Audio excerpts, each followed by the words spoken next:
Come in. Welcome. I'm E.G. Marshall, bellwether of a fantastic flock that forms on these airwaves at this time and place. The presentiment of danger, the intimation of disaster, the uneasy, inexplicable feeling that something we cannot define is leading us into a catastrophe we cannot explain for a reason we cannot understand. A fragment of a dream that vanishes upon awakening. A wisp of an idea that eludes our comprehension and escapes our memory. Is this the way fate seems to warn us of our mortal peril? If so, it is like the warning of the rattlesnake. Too little and too late. You will soon commit murder, Lord Arthur. But this is monstrous. I have absolutely no intention. Look, I'm not a murderer. Oh, no one is until he kills for the first time. I tell you, I cannot commit murder. And I tell you, you can, and you will. I refuse to believe it. You're all alike. You all want to pry into your future, which you have no business doing. And when you see what fate has in store for you, you refuse to believe it. But murder? Yes, murder. What's so special about murder? People do it every day.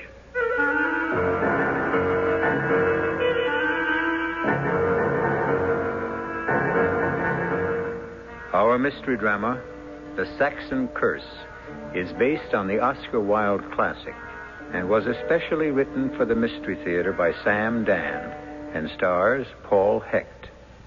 I'll be back shortly with Act One.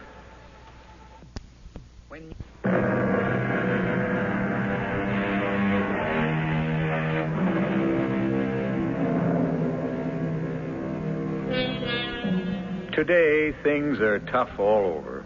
Even the very rich complain. They protest their wealth is being eaten away by ruinous taxes. They lament that their once sacrosanct watering places have been invaded by common folk. And most of all, they bemoan the fact that it's virtually impossible to find a decent servant. They may have a point. Quite possibly, they may have been born at the wrong time. They should have lived, say, in England around 1905, when rank had its privileges, wealth had its license, and the common people knew their place. Our hero is the youthful Lord Arthur Savile, a golden boy who lives in a golden time. Well, you naughty fellow, why haven't you been to see me all this time? Dear Aunt Clem, I never have a moment to myself. That's because you spend all your time with Sybil Merton.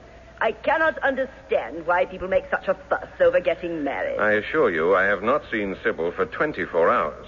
As far as I can make out, she belongs entirely to her milliners. How are you feeling? Dear boy, as you well know, doctors are of no use at all. They can't even cure my headache. Unfortunately, these wretched headaches seem to run in the family. You know the legend. There's an old Saxon curse leveled against one of our ancient Norman ancestors. Poppycock. You must come into the drawing room. I have a most interesting company. Oh, I didn't know you were engaged. Well, you needn't try to fit me in. I have Sir Matthew and Lady Reed. Sir Matthew Reed? He's the president of the Royal College of Physicians. Elected by mistake, I was told. But surely so distinguished a physician could come up with a cure for your headache. The more distinguished the physician, the more elevated the fee. And, of course, you must meet Professor Septimus Podgers. Professor Septimus Rogers? Podgers. Well, now, who is... You haven't heard of Septimus Podgers?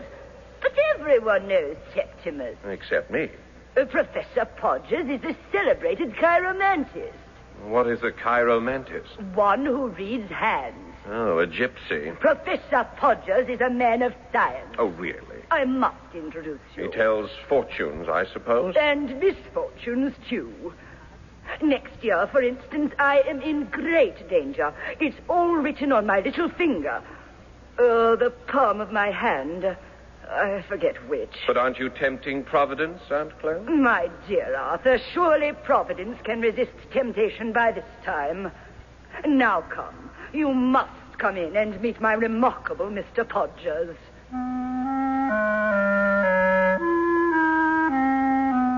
And so I entered my aunt's drawing room, where I was introduced to her Mr. Podgers. I must say there was nothing esoteric or mysterious or romantic looking about him at all. He was a stout little man with a funny bald head, and you might take him for something between a family doctor and a country solicitor. He was staring at the palm of Sir Matthew, and I was amazed to see how Sir Matthew and Lady Reed gazed at him with rapt attention. And what do you claim to see in my hand, sir? I see a man of adventurous nature.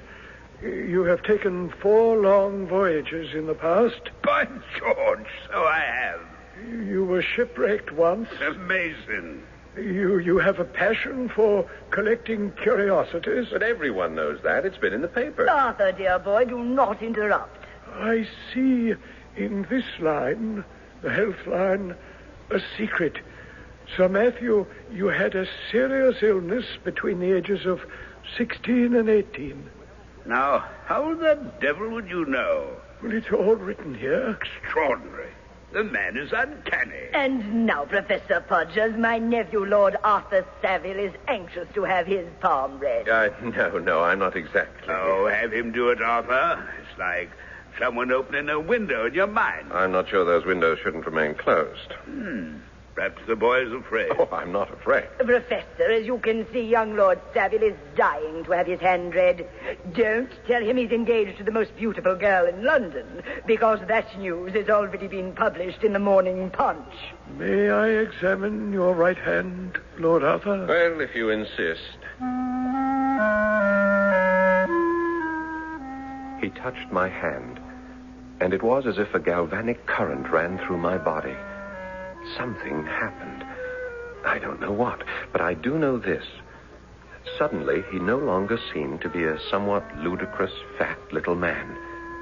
I felt I was in the presence of great power, authority. A shudder passed through me, and I was frightened to see that the shudder also passed through him. Beads of perspiration broke out on his bald skull like a poisonous dew, and his fat sausage-like fingers grew cold and clammy. And I knew fear, real fear, for the first time in my life. My impulse was to run from the room, but I forced myself to stand still. I am waiting, Professor. Well, what do you see in my hand? I see the hand of a charming young man. Within the next few months, Lord Arthur will go on a voyage. Naturally, his honeymoon. And lose a relative. Well, we all lose relatives. Sometimes I think they were created for the purpose. Can you tell us any more? No, Lady Clementine. That's all I can see. I was furious with myself.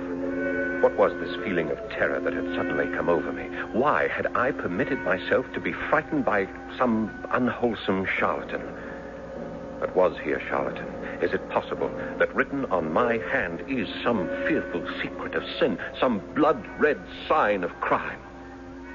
Is he gifted with a power to read it? Why do I feel now that some tragedy hangs over me? I waited for a chance to take the man aside for a moment. What is it, Lord Arthur? I must insist on your giving me a straightforward answer to my question. What makes you think I saw anything in your hand, Lord Arthur? I know you did. I'm afraid you're mistaken. All right, how much do you want? I saw nothing. How much do you want? How much do I want? This is how you earn your living, isn't it? Professor Podgers, I want... Oh, no, please, Lord Arthur. Lady Clementine will be quite angry with me if I keep her... Whatever it is you saw, Professor, I have a right to know. But I didn't I'll give you £50. No, sir, I do 100. not sell my... £100. Now, listen, where can we discuss this? You may find me at 30 West Moon Street. My hours are from 10 to 4. What was wrong with me? Wasn't it obvious who he was? A preposterous trickster, a ridiculous quack. Yes, it was obvious. But it didn't matter, because he was an instrument designed to pierce through the fog of the unknown and reveal my destiny. What had he seen in my hand?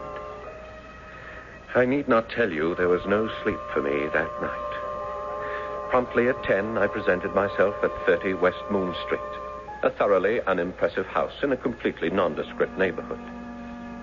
The professor himself looked even shabbier in the daylight.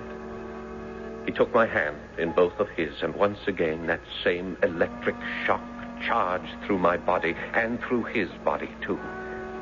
His eyes closed. His teeth seemed to chatter. Suddenly, he dropped my hand. Murder. What? Murder. I see murder. What do you mean, murder? Am I going to be murdered? No. You will be the murderer. Now, see here, Professor. You asked me. This is what? This is monstrous. Murder? I'm not a murderer. Oh, no one is until he kills. Now, how can you sit there and tell me such... Such what? It's the truth. I'm not the kind of person who... Why didn't you leave it alone? I tried to discourage you. I tell you, I cannot commit murder. And I tell you that you can, and you will. Who am I going to kill? I don't know. Your murder line stopped short. Oh, will I kill more than once? No. There is only one murder in your hand. And will I be caught? No. How can you be sure? Because I see no line of retribution in your hand. Then I'm to get away with it. Yes. Because you will obviously have chosen your victim carefully and planned your murder skillfully and executed your killing flawlessly. Carefully, skillfully, flawlessly. How? What do I know about murder? Oh, you will learn. After all, Lord Arthur, necessity has always been the mother of invention.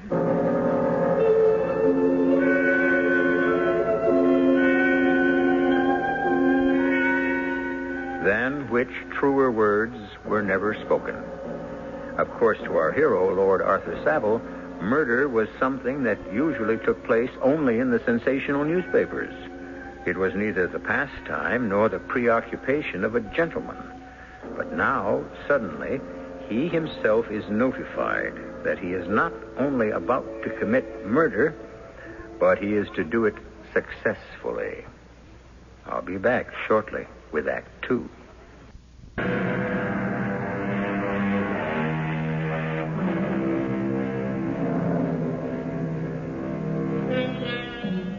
Murder will out, said Chaucer.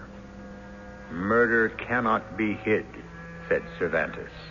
And murder, though it have no tongue, will speak with most miraculous organ, said Shakespeare.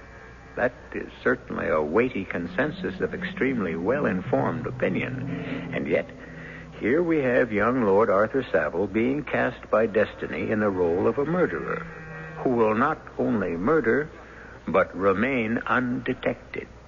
But why, Professor Podgers, why am I about to commit murder? That I cannot say. I have no enemies. No one hates me. Why? There must be a reason. I'm sorry, Sir Arthur. I can enlighten you no further. Now, wait. You saw 3 things in my hand. 2 of them you told me last night. First, that I would go on a voyage. Do you still see that? Yes. Second, that I shall lose a relative. Is that still to occur? Yes. And that I shall commit murder. Well, does that complete the list? It does, Sir Arthur. Yes. Now, how many relatives am I to lose? Just one. Just one. Quite so, sir. But I only have 2 relatives. 2? In all the world. There is just my twin sister, Pamela, and my aunt, Lady Clementine Beecham. Are you saying that one of them will die within the next few months? I am saying that is what is written. Well, which one? I'm sorry it doesn't say. But one will die. Yes, Lord Arthur. I looked at my hand, and suddenly it was no longer the familiar 5-fingered palm made of firm pink flesh and finely etched, delicate lines. It was white, dead white, corpse white, like the white paper on which the death sentence is written. And here the death sentence was written in blood-red letters. Lady Clementine Beecham. And I even knew why. She would die because it would be necessary to make sure that my sister, my dearest twin, Pamela, would live. And at that moment, I felt almost at peace, almost as if I were serving the ends of a just fate. For why should Pamela, lovely Pamela, newly married and about to know the joys of motherhood, die? Why shouldn't I make sure of her love? Aunt Clem. Surely a woman of 80 could have no complaints. I was able to smile. I was even able to assume a pose with Professor Podgers. Professor, I believe I owe you £100. May I write you a check? If it's convenient, Lord Arthur. Oh, here we are. Paid to the order of Septimus Podgers, and so forth. £100 is cheap enough for such capital amusement. Amusement? Yes, and quite ingenious. I enjoyed every moment of it. But I assure you, Lord Arthur, what I saw in your hand is the absolute truth. Yes, I dare say. Remarkably good show. I trust you're available for future entertainments, parties, and so forth? I am always at your lordship's service. And so I was committed to the killing of my Aunt Clem. But how to go about it? Direct physical violence was out of the question. I simply could not see myself assaulting my aunt. I would feel like a fool. That left one way. Poison. But what did I know about poisons? Nothing. But Sir Matthew Reed, the famous physician, was a family friend, a member of my club. He lunched there daily, as I did. It would be a simple matter to join him. I say, Arthur, that cop seems a bit underdone. Well, it's what comes of having a French chef. Yes, joining him for lunch was no problem. But how could I get him to talk about poisons? It was hardly a luncheon topic. But imagine my amazement when suddenly, after his second glass of port... Speaking of poisons, Arthur... What? I wasn't aware that we were speaking of poisons, Sir Matthew. Well, I was thinking of poisons, so it's the same thing. Yes, sir. Remarkable case in the newspapers. Read about it? No, sir. Fella did away with his wife. Yes, sir? Botched it. Is that so? Chap was married 50 years, fell in love with a younger woman, had to get rid of the old one. Bounder deserves to be hanged. For murdering his wife, sir? No, for using arsenic. Ah. Messy, painful affair. Now, after 50 years of loyal service, the poor old lady deserves something like, well, aconitine. Aconitine, sir? Oh, yes. It's the creme de la creme of poisons. Swift. Takes almost immediate effect. Perfectly painless. It mixes well with food and drink. Quite palatable. Is that so? Arthur, you must promise me something. If after 50 years of wedded bliss with the divine Sybil, you should decide to, well, do her in, you shall by all means use aconitine. I promise. Sir Matthew, suppose after 50 years I should wish to make a fool of myself, how could I come upon this aconitine? Why, I expect there shall always be a Humbies and Pestle. They shall still be chemists by appointment to whomever the future monarch will be. Humbies and Pestle. Of course. Yes, it was going along beautifully. It was as if I were following a track leading me to my sure destination. That afternoon, I strolled up St. James Street to Humby and Pestle's. Mr. Pestle, who always attended personally on the aristocracy, was a good deal surprised at the mention of the word aconitine, and in his usual deferential manner started to mumble something about... I assume, of course, Sir Arthur, that you have a prescription. I beg your pardon, Mr. Pestle. The law requires... Oh, I hope you are not assuming that I intend something illegal. No. It's... You see, it's for an absolutely humanitarian purpose. I have this huge Norwegian Mastiff. You're familiar with the breed, of course. I believe so. Yes, I am obliged to get rid of it since it insists on biting my Swedish chauffeur. The Norwegian Mastiff and the Swedish chauffeur seem to be sworn foes. There is no possibility of a peaceful solution. It's tragic. Yes, sir. Since Norwegian Mastiffs are plentiful, whereas Swedish chauffeurs are rare indeed. I think I understand, Lord Arthur. Thank you, Mr. Percival. Powder form is best, and a pinch in the dog's lunch or beverage. Ah, you are a man of great heart and understanding. Always at your service, my lord. And may I compliment you on your remarkable knowledge of toxicology. Was it only last night that I had met Septimus Podgers for the first time? Was it only this morning that he revealed the awful secret of my hand? Was it only this noon that I had lunch with Sir Matthew and discovered the aconitine? And has it been only 10 minutes since I walked out of Humby and Pestles with the poison in my pocket? Yes. What did Podgers say? I would execute this murder carefully, skillfully, flawlessly. Now, let me see. How shall I administer the aconitine to dear Aunt Clem? This could be a sticky business, and the entire project could founder. But it was remarkable how clearly I was thinking. How I was suddenly seized by the most happy inspiration. Why haven't you been to see me all this time? Dear Aunt Clem, I was here last night. A likely story. You take advantage of my failing memory. How are your headaches, dear Aunt Clem? I would rather not discuss the wretched things. I have brought you a cure for your headache. There is no cure, dear boy. It's an ancient Saxon curse. No, but you must try this cure, dear Aunt Clem. It's proof against Saxon curses. Why do you say that? Because it was invented by an American. I assure you it's a perfect cure. You must promise to try it. It comes in this little box. The box is charming, Arthur. It's made of silver. Open the box. Carefully. It contains a powder. Take a pinch in a little bit of wine. Well, try it right now. Oh, good heavens. No. You must do nothing of the kind. You see, this is a homeopathic medicine. If you take it without having a headache, it may do you no end of harm. Wait till you have one and then try it. You will be astonished at the result. Oh, I should like to take it now. The fact is, though I despise doctors, I adore medicines. However, I shall wait for my next headache. Oh, when shall that be? Well, I hope not for a week. I never know. But you're sure to have one soon. Oh, how sympathetic you are today, Arthur. Really, Sybil has done you a great deal of good.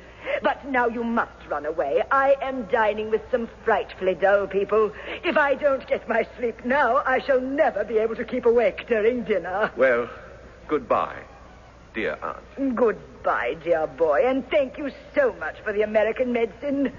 Give my love to Sybil.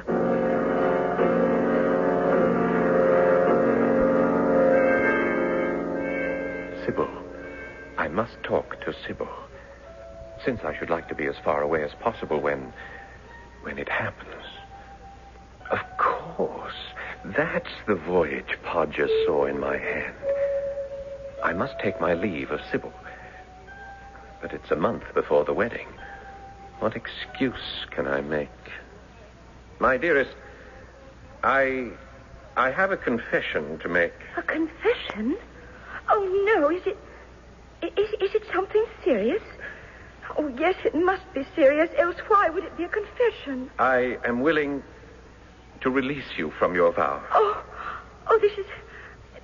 I have not told you everything. You haven't told me everything.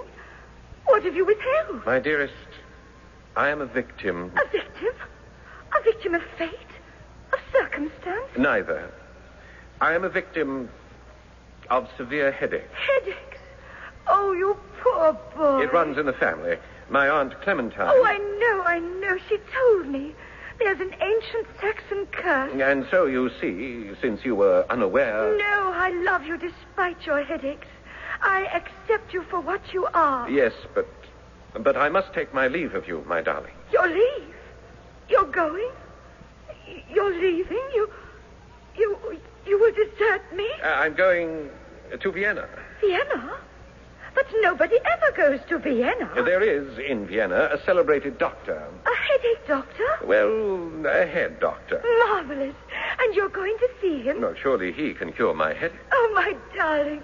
Go. Go to him. Fly to him. You would not mind being neglected for 10 days, fortnight, perhaps a month. My dearest, I have so many things to do to prepare for the wedding. I shan't even know you are gone. There you are. See how quickly and efficiently the thing has been arranged. Step by careful step, my murder has been skillfully planned. And now, can there be any doubt that it shall be flawlessly executed?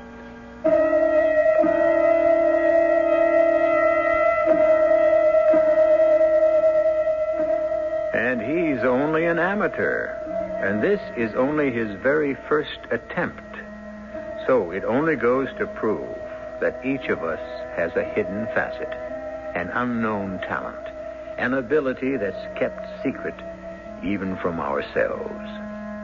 Does this mean that murderers are born, not made?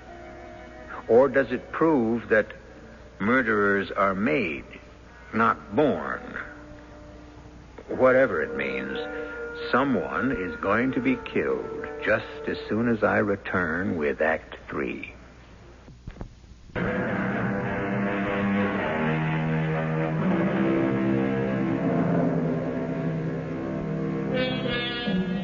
The order of the act has been schemed and plotted, and nothing can avert the final curtain's fall. Or so said a Russian poet. And certainly it must be said that not only has Sir Arthur's scheming been careful, skillful, and flawless, we can even add a bonus word and say meticulous. And so the deadly aconitine waits with fateful readiness the very next headache of the Lady Clementine Beauchamp. While I, of course, have made myself perfectly comfortable and happy in Vienna, a delightful, if somewhat socially backward city. And since I had announced to my beloved Sybil that I was here to consult a celebrated doctor, I decided, for the sake of the record, to do so. Headaches? Yes, Doctor. Fierce, relentless headaches, once or twice a month. Tell me about your dreams. Dreams? I never dream. You never dream? Impossible. Yeah, but it's true. I never had a dream in my life. We have found it. Found what, Doctor? The cause of your headaches. You have the headaches because you do not dream. So, all the bad thoughts are still imprisoned inside the skull. You see? I'm not sure. By George, there might have been something to what the fellow said. Lately, I noticed I had been starting to get headaches. Maybe the Saxon curse had come down to me. But this lack of dreaming... And all this was of minor concern. The crucial thing was, I had made sure of my story. I had said I came here to consult a doctor.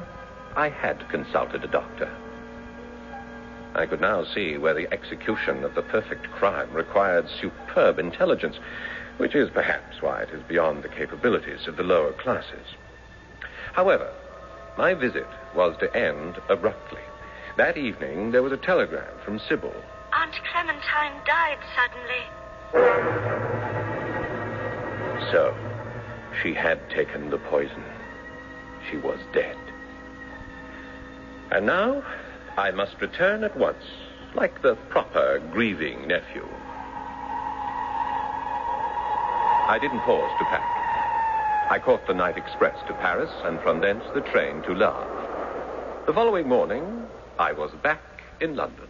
Oh, darling, you're home. Tell me everything. Where is poor Aunt Clem? In the hospital. The hospital? I thought you said she was dead. She is quite dead. You see, she complained of a severe headache, and so she drank a glass of wine, and in just a few moments, she She... Yes? Well, she seemed to be dead, but I couldn't be sure, and so I summoned James and Harris and Charles, and they carried her downstairs to her motor car, and we all rushed to the hospital. Ah, at the hospital, they couldn't help her. Oh, no, she was quite dead by the time we arrived. Even Sir Matthew Reed himself was unable to bring... Sir Matthew? Sir Matthew Reed. He was there? Of course, he's her personal physician. Well, what did he say, Sir Matthew? Oh, I remember quite distinctly what he said. If I didn't know young Arthur better, I'd suspect foul play. He said that? He smiled when he said that. Oh, dear Arthur, no one could possibly suspect you of doing the old girl in. Why, you were miles away at the time. Yes, in Vienna. Did he say anything else? Sir Matthew? No, Arthur. Well, but why are you so pale? What? Oh, the diet. Viennese diet. It must... did he perform an autopsy? Arthur! What a perfectly gruesome thing to say. Oh, I should hope not. You don't know that? Oh, my darling Arthur, you are upset. You're not yourself. I can see. Oh, I know how much poor Aunt Clem meant to you. She was dear to me also, always giving me little gifts. Yes, darling, I should like to rest. Of course, my dearest. Rest. You must be brave. One does not lose an Aunt Clem every day. Why was I frightened? I had been assured that all would go well. There would be no retribution, that the killing would be carefully, skillfully, flawlessly executed. It was, wasn't it? Why was I so apprehensive? Podgers had assured me. Podgers. I must see him again. I must hear it from his lips again. He must read my future again. He must tell me that I shall not be caught. I rushed to West Moon Street. Here now. What you pounding on the door for? I'm looking for Professor Podgers, Septimus Podgers. Is he in? Oh, yeah, he's in. Well, then why doesn't he answer? Well, sir, you asked, is he in? And he's in, all right, but he ain't in there. He's in jail. In jail? Oh, yeah. They come and carted him off about a week ago. Jail? Yeah. He had a bit of a confidence game. Get people to do all sorts of things and swindle them out of their money. How much did he take you for? Well, kiss him goodbye.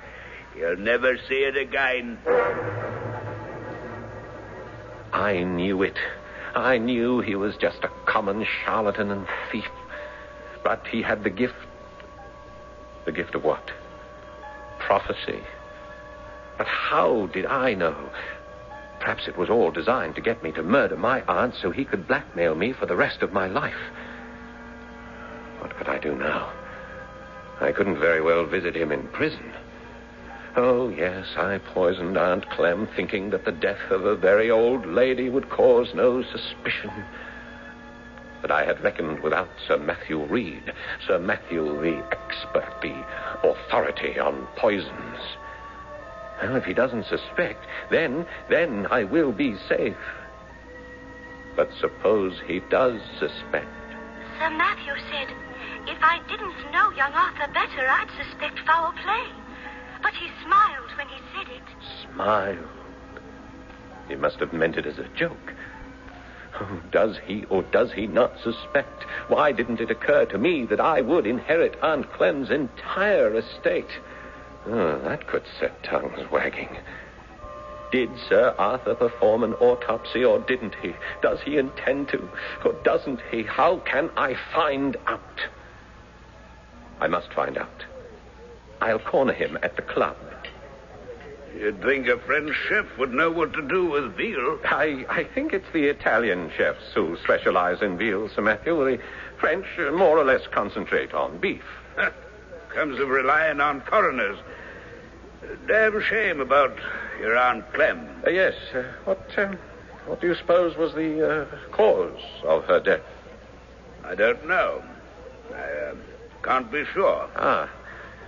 Do you contemplate doing an autopsy? A lady of that age? She can die for any number of reasons. Resistance low, heart not too strong, Old people die because they simply give out. Yes, and she simply gave out. That has been my initial diagnosis. However... What is it, Sir Matthew? Just talking to you has raised a rather interesting point. What did she die of, specifically? Well, does it matter? In science, everything matters. That was a good idea of yours. Idea? What idea? That I perform an autopsy? I did. Sir Matthew, do you intend to perform an autopsy? I don't know. It depends upon my schedule. If I've no surgery in the morning, I might just, and then again, my boy, I never make plans. Did he know? Was he playing with me? Does a person who has been poisoned by aconitine show definite signs? Was this a game? If it was, then I have lost, for Mr. Pestle will certainly remember selling me... Or will he? After all, they are the busiest chemists in London. Mr. Pestle always struck me as an absent-minded type. Well, only one way to find out. Lord Arthur. Good day, Mr. Pestle. I was wondering if you might suggest a remedy for the gout. The gout? Aren't you rather young to be troubled by the gout, Lord Arthur? Well, yes, but it runs in the family, so when it attacks me in my turn, I intend to be ready for it. Well, we have here a stool, and one elevates one's foot. Excellent. Yes, thank you. I'll take it. Well, I'll have it sent, Lord Arthur. Thank you so much. It's so good seeing you again. It's been a long, long time. So it has. No. Weren't you in here a fortnight past? Was I? Well, it seems to me you bought some, aconitine. Yes. For your Swedish chauffeur. Oh, no. For your Norwegian mastiff. It must have been a fortnight. Well, I could look it up. It must be very careful, you know, to record the dates of all poison purchases. It's the law. A most commendable statute. Well, good day, Mr. Pestle. I was lost.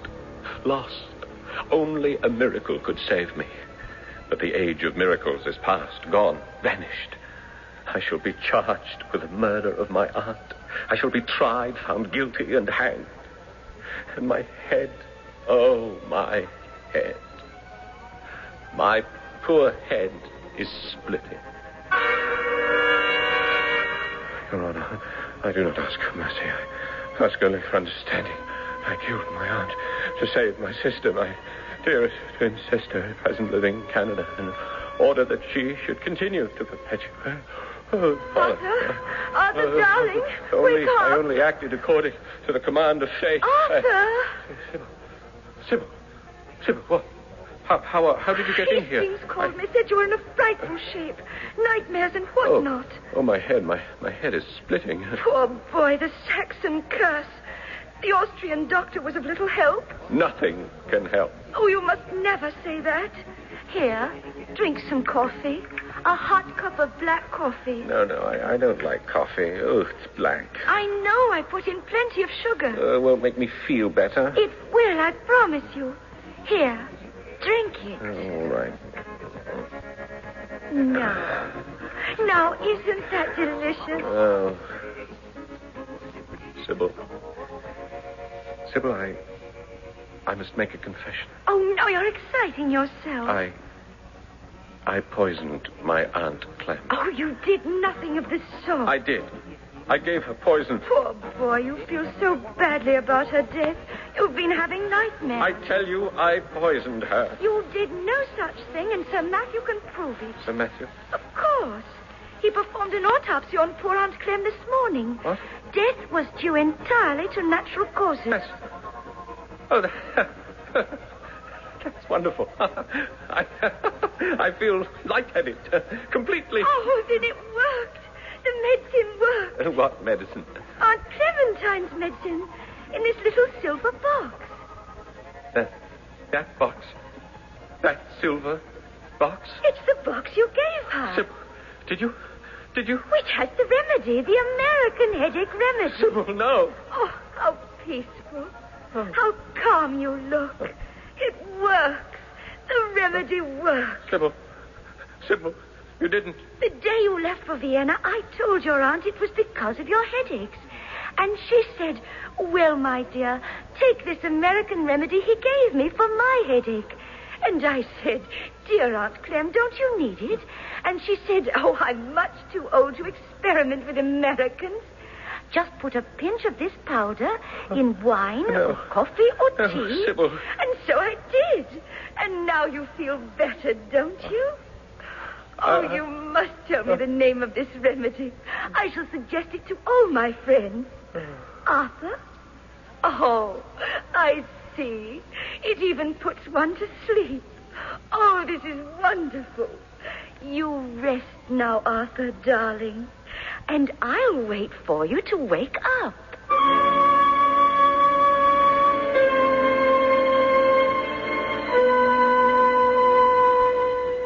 As you might assume, she had a very long wait.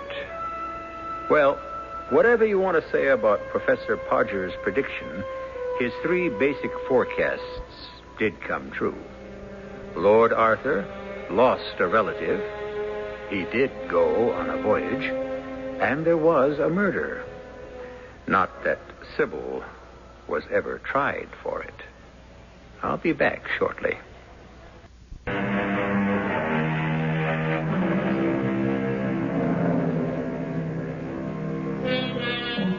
Consider the word written. For centuries, we have heard it used in all sorts of mystical context. It is written in the stars. It is written in the wind. It is written in our fate. It is written in our palm. It is easily dismissed as the meanderings of the imagination, but certainly something must be written somewhere. There must be some sort of written plan. Else, how do you account for the fact that we human beings make the same mistakes over and over and over again? Our cast included Paul Hecht, Catherine Byers, Court Benson, and Guy Sorrell. The entire production was under the direction of Hyman Brown. And now, a preview of our next tale. You see it, Joe? See what? That face. That face. That face, which is not mine. Oh, no. The face I see always instead of my own. My dear man, no. I see you. Only you. It was your face I described as I saw it, none other. Look again. Look in the glass again. Tell me what you see. Whose face is there? Why, yours, of course. Now tell me, whose face do you see? His. Only his. Always his. Always his. His. Always his. This is E.G. Marshall inviting you to return to our Mystery Theater for another adventure in the macabre. Until next time.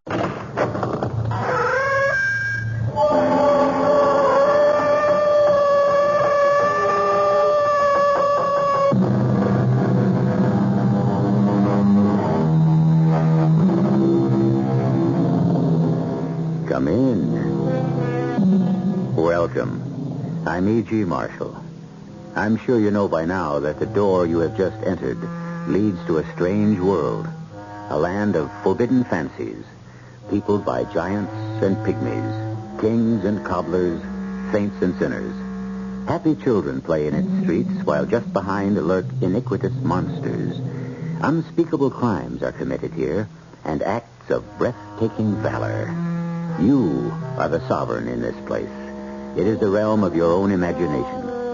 Our story this time searches one of its deep recesses, the hidden place of fear. Our mystery drama, Death Pays No Dividend was written especially for the Mystery Theater by Mary Jane Higby and stars Anne Shepard and Guy Sorrell. It is sponsored in part by imported Vigna Rosé wine and Buick Motor Division. I'll be back shortly with Act One.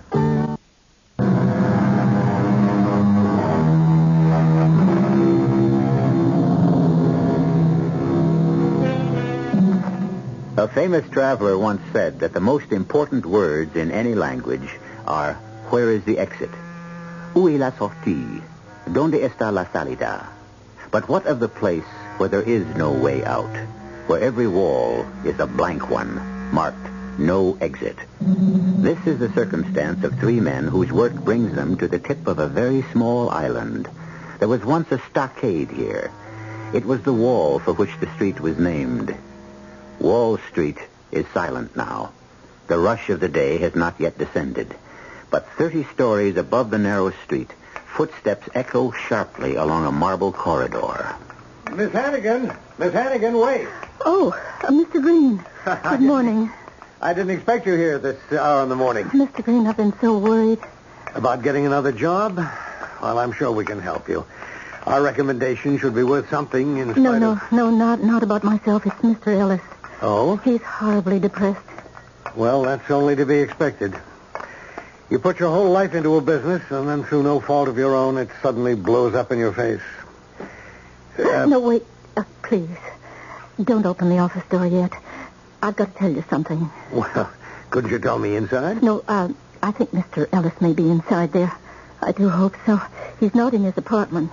He worked late last night, cleaning out the desk and making the last arrangements. It's like a funeral. Oh, it's worse than a funeral for Mr. Ellis. He's not like you and Mr. Folger.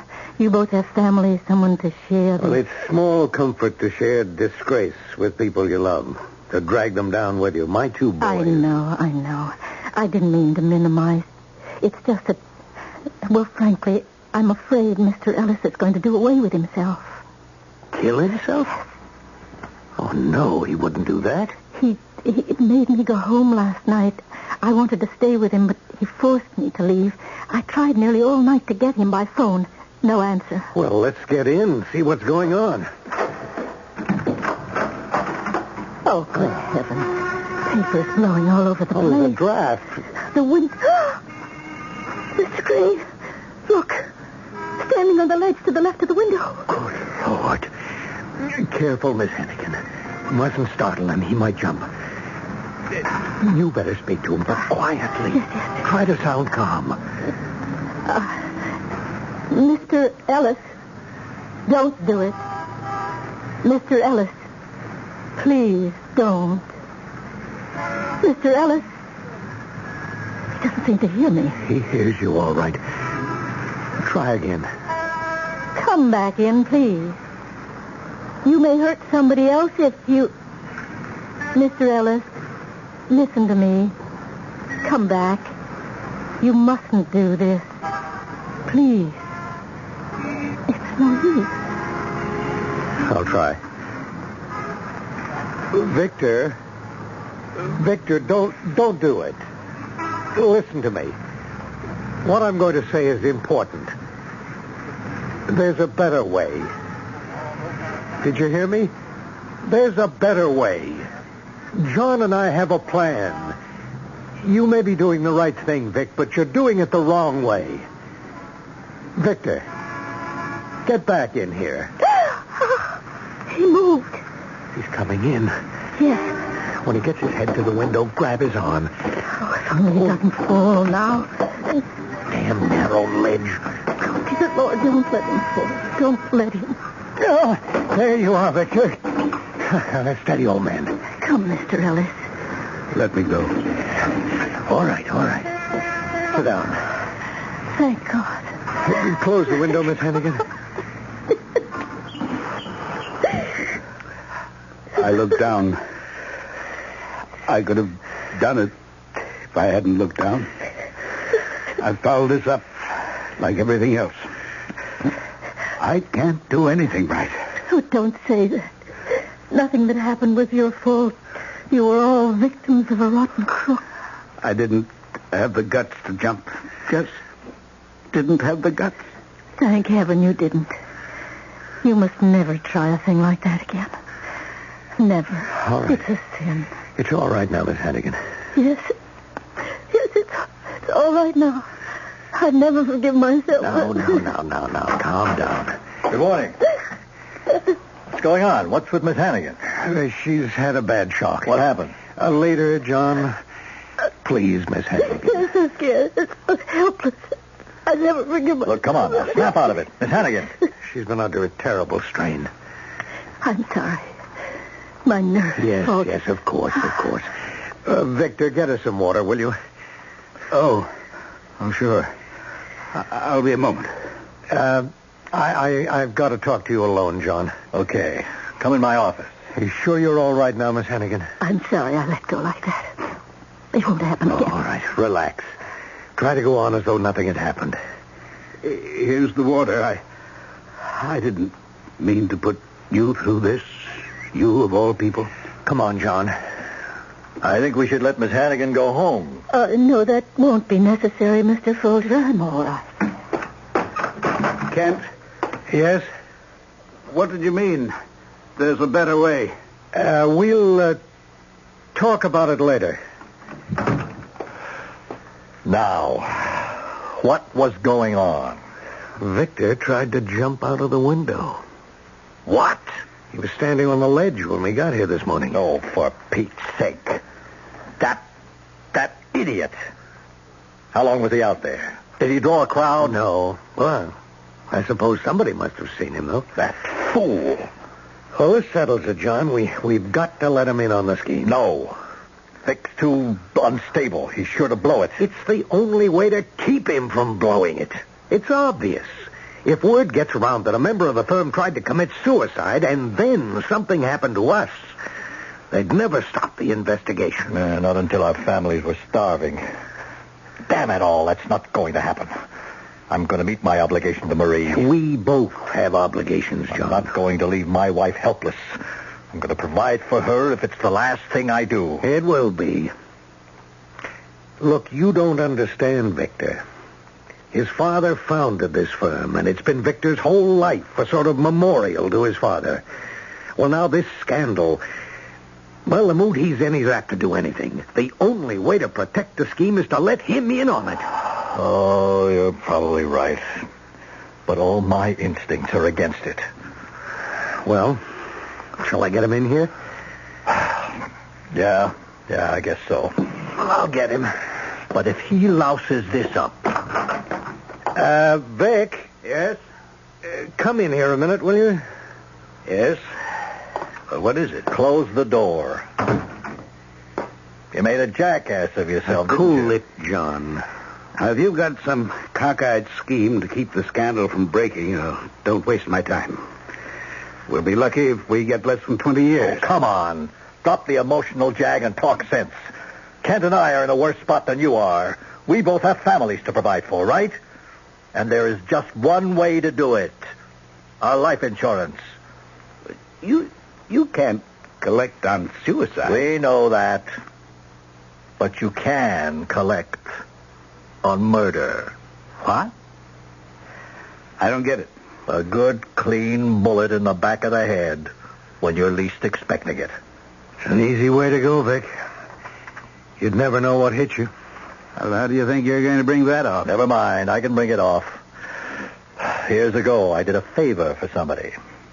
I didn't know him too well, but I used to drop into his place once in a while for... Well, never mind what for.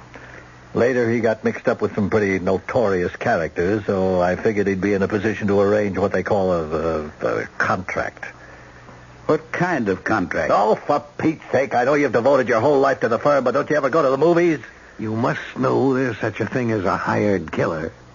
Oh, that kind of contract? Yes, that kind. So, we have 2 contracts right now. Now, do you want to make a third? You mean pay somebody to kill me? Yeah, $3,000. Well, now, I don't know. It makes a great deal more sense than what you just tried to do. No pain. No mess. These guys are professionals. It's a tough idea to get used to. How do I go about it? One quick phone call and $3,000 in cash. Well, maybe you ought to take a few hours to think it over. Well, I've tried 3 times to kill myself. I haven't the nerve. Okay, go ahead. Make your phone call. You're sure? Yes. Because once I complete this call, there'll be no turning back. You understand that, Victor? You got to be sure you want to go through with. Hello? Is Louis there? Right, I'll hold on. You sure you want me to go ahead? Yes. Louis? This is John Folger. Yes, I know. I promised not to call you again. No, we're going through with it. We, want to add another name to the shareholders. 3,000, right? Where? All 3 of us? Oh. All right. Will do. We're to put the money in a book in the 42nd Street Library. Put the book back on the shelf at exactly 5 p.m. Walk out and stand for a few minutes chatting near the lions on the library steps. And then split. Oh, they're kidding. Oh, no. They're in earnest. Deadly earnest. Why hang around on the steps? I should imagine somebody wants to get a good look at us. The killer? Yes. It would be a shame to rub out the wrong guys.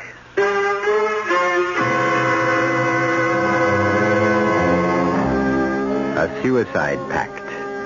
But quite unlike your ordinary run-of-the-mill agreement, the participants have relinquished any option of withdrawing.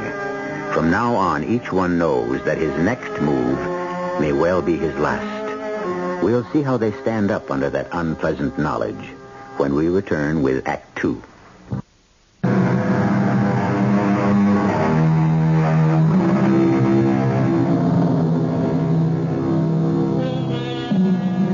Rather than face a financial scandal, the officers of a small but highly respected Wall Street firm have decided to commit suicide. Through a go-between, they have arranged for a paid executioner to do the job for them.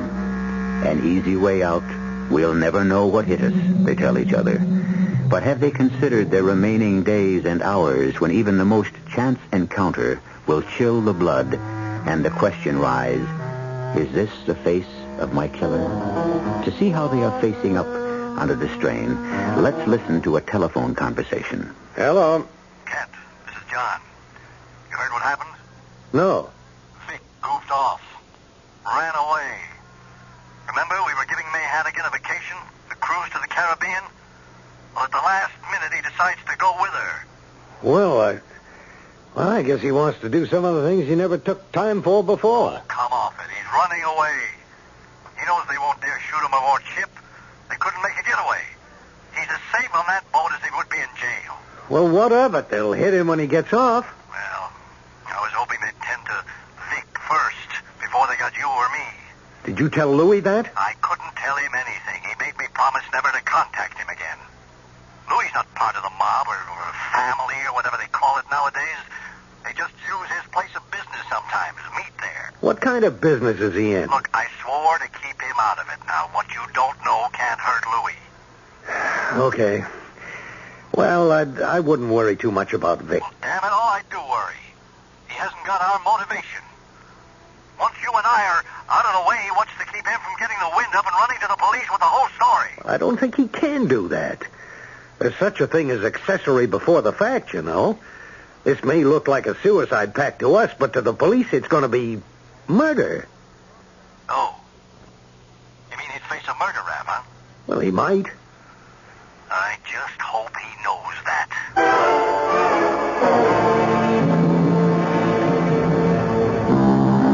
Look. Darn thing startles me every time I hear it. We should be used to it by now. They blow it every day at noon. I've been looking all over the ship for you. I was taking a turn around the deck. Mr. Elliot, you're shaking. No, I'm all right. Look, I'm not absolutely sure. but I think I have something wonderful to tell you. Did you hear the news broadcast this morning? No, indeed. I'm not wasting my last few days listening to... No, I didn't. Well, you know those penny gold stocks you bought a few years ago? You and Mr. Green? Penny gold? Oh, yes, the stock we bought from Harrison to help him out of a tight spot. Mm-hmm. It's worthless. Well, that company, I think it's the same company, has just made the greatest gold strike since 1849. What? Mm-hmm. Harrison's company? I went straight to the radio room as soon as I heard it. The broadcaster taped, you know, and they were kind enough to run it again for me. I have the notes I took here in my purse. Oh, dear, it's awfully windy, isn't it? We'll go inside. The President Taft Mining Corporation? That's the one, isn't it? I believe so. Yes. Here, let me get the door. That's better. Relief to get out of that wind. Now, here's what I took down. The President Taft Mining Corporation has uncovered what seems to be the lost Fortuna vein. Does that make sense to you? Yes. The Fortuna, yes, it does. Harrison mentioned the Fortuna vein. This ledge of almost pure gold said to exist in Mono County, California. Mono County, that's right. Has been sought by miners for over 100 years. The Fortuna vein, it must be Harrison's company. Well, this changes everything, doesn't it? Oh, it sure does. You can pay off the debts of that crook and his disgraceful charisma funding company. Well, if this report is accurate, we can. You have a lot of Taft stock, and with the price of gold now... Who'd ever have thought? Why, that part of California has been picked over so much, it seems impossible there'd be an ounce of gold left in the ground. We only bought it to help Harrison out. Oh, I'm so happy for you. You deserve it. Oh, Miss Hannigan, you're a jewel. Oh, Mr. Ellis, my hair. Don't mind my kissing you. No. So happy. What a day. Come on, down to the bar. We'll crack a bottle of champagne. Kent, I'm so glad you decided to telephone me here aboard ship instead of waiting till I got back. I've been trying to get you all afternoon. There was no answer at the office. No, the office is closed. Well, where are you, home? No, I'm calling from outside, a payphone. Well, great news, eh? It is Harrison's company, isn't it? What? The Taft Mining Corporation. Oh, yes. Yes, Harrison's stock has gone way up, out of sight. Well, that just about gets us off the hook, doesn't it? Yes. Financially, it looks like things can be worked out. Oh, great. Who'd ever have thought it? You got in touch with the bank and called Morgan and Benson, didn't you? Kent? Hello? Yes, I'm here. Kent, John got in touch with that man, Louis, didn't he? Called it off? Kent? Vic, that's why I phoned. Is John all right? No. You mean he didn't get to Louis? He never had the chance. Oh, when? Where? In front of his house. Just one shot, Vic. From a passing car. Just one shot.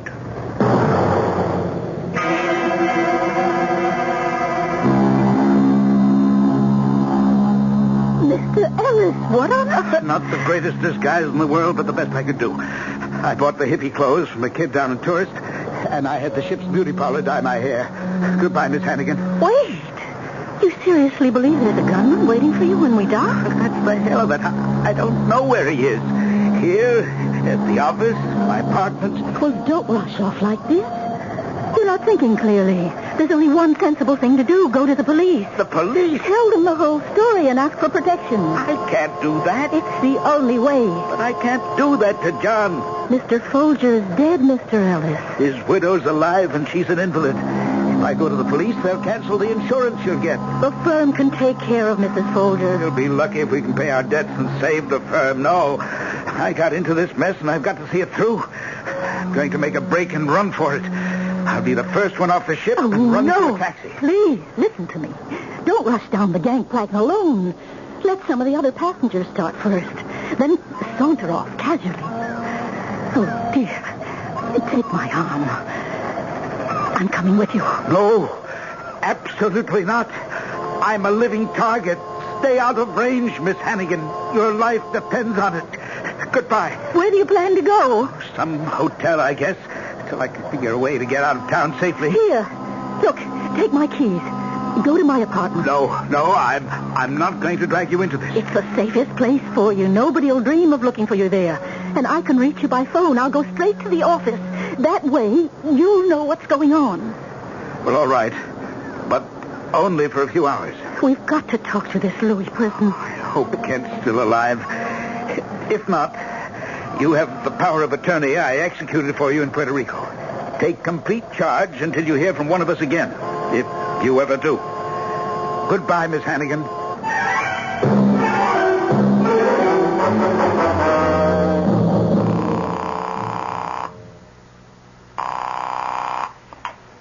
Hello? Oh, good. You made it to the apartment all right. Yes. I haven't dared open a window or raise a blind. Everything all right at the office? I don't know. I guess so. I have an uneasy feeling that I'm being watched as I sit here. You're all alone? Yes. It's Saturday, you know. I'm just getting jittery, I guess. It's hard to keep my imagination from running riot. There is one strange thing, though. What's that? One of the walls in your office is half painted. You didn't authorize the paint job, did you? Well, of course not. We're dissolving the firm. Building manager must have made a mistake. No, he says not. His painters didn't do it. Oh, by the way, I think I know who that man Louis is. The one who set up the deal. Well, how'd you find that out? The filing cabinet in Mr. Folger's office. There's a promissory note made to Mr. Folger by a Louis Vongoli. He owns a small bar on the east side. Well, makes sense. John said he used to drop in at Louis' place. The bar, eh? Mm-hmm. I'm going to drop in on Louis myself and put an end to this awful business. But if I fail, we better get you out of town in a hurry. You can go to my grandfather's house in the country. Now, I'm not going to drag you any further into this. And I certainly don't want to bring your grandfather into... my house now. I inherited it. You've got to go, Mr. Ellis, because I called Kent Green's home. Yes? Well, for heaven's sake, May, tell me what happened. He's been missing since the day John Folger died.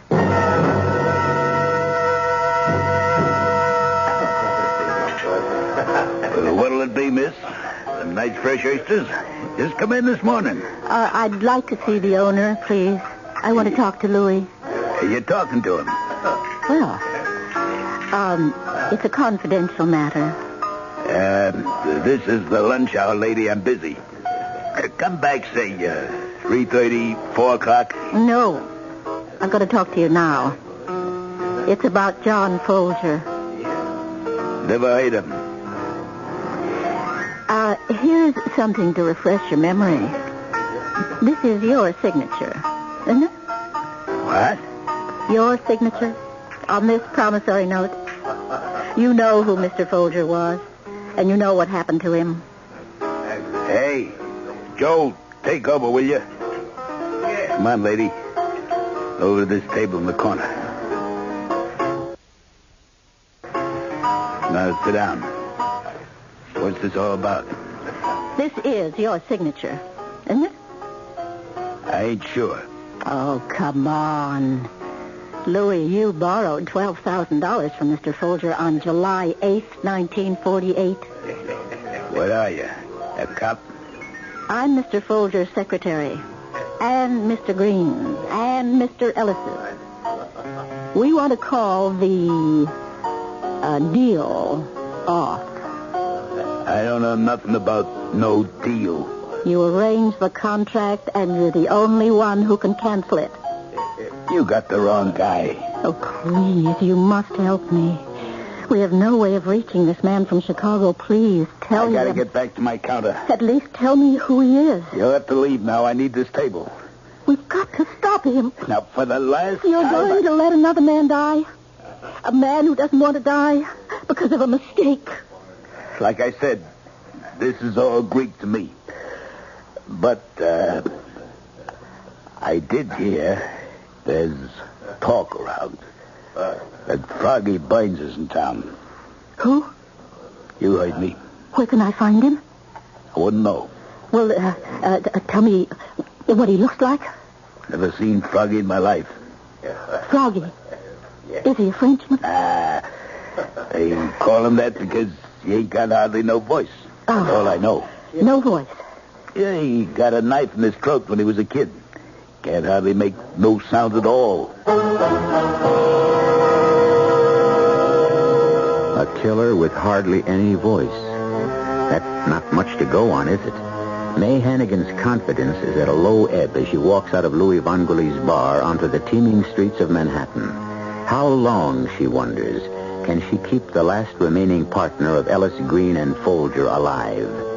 We'll find the answer to that question when we return shortly with Act 3.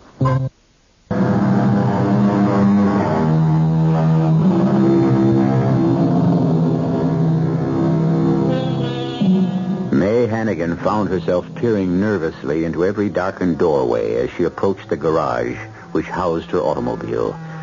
This was a job for a private detective, she thought, not a skilled typist. Her hands were icy as she drove up to the apartment building where Victor Ellis was waiting, and it was with relief that she turned the wheel over to him. In minutes, they had crossed the Triborough Bridge and sped up Bruckner Boulevard. Now they are on the Connecticut Turnpike. Mr. Ellis, I wish you'd let me take this whole business to the police. For the last time, no, May, no. But you're making yourself accessory to murder. Well, if you look at it that way, I am accessory to a murder. There's nothing to be done about it. What else did this man Louis say? Nothing, except that Froggy has no voice.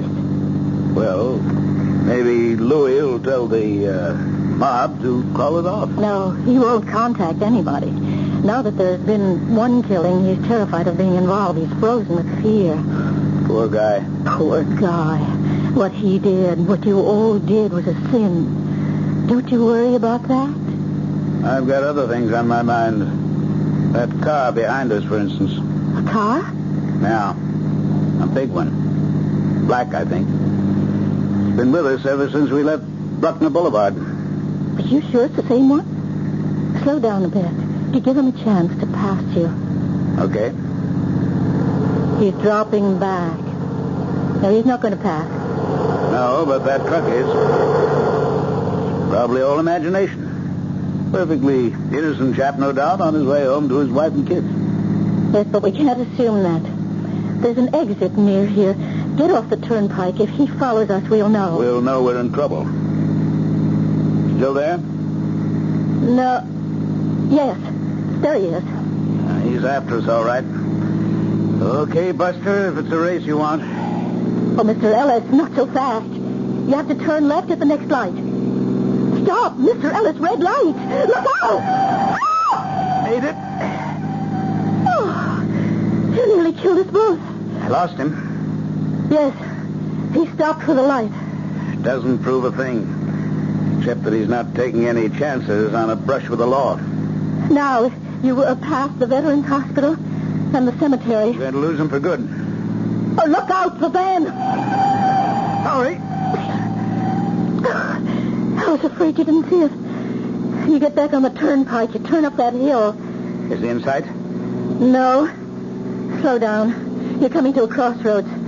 There's a turnpike entrance over there. Good. Now I'm going to open her up. Pray we don't get stopped for a ticket. A ticket? That would be just fine with me. A station house sounds like a nice, safe place to spend the night. What are you doing now? 85.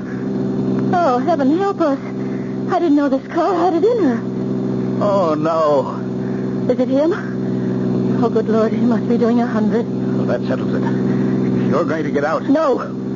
Don't argue. Your life's in danger. Got John from a moving car with one shot. Don't stop now. I've got to get you out of this car. It's a death trap. Not here. It's the next gas station. Lots of people. There are bright lights. That's the best place. All right. Remember how to get to the house? Yes. Right through Hamilton Village, up River Road. Right. To a sign that says The Laurel. Right. And the house at the top of the hill. But don't get off the turnpike unless you know you've lost it. Don't let him overtake you on a dark road. Here's the gas station. Oh, Mr. Ellis, I beg you. Stop here and call the police. I'll get out. Oh, dear. You'll go to the house, then. I'll try. Heaven knows I'll try. I'll phone there every half hour till you answer. Oh, dear heaven. What can I do? What can I do?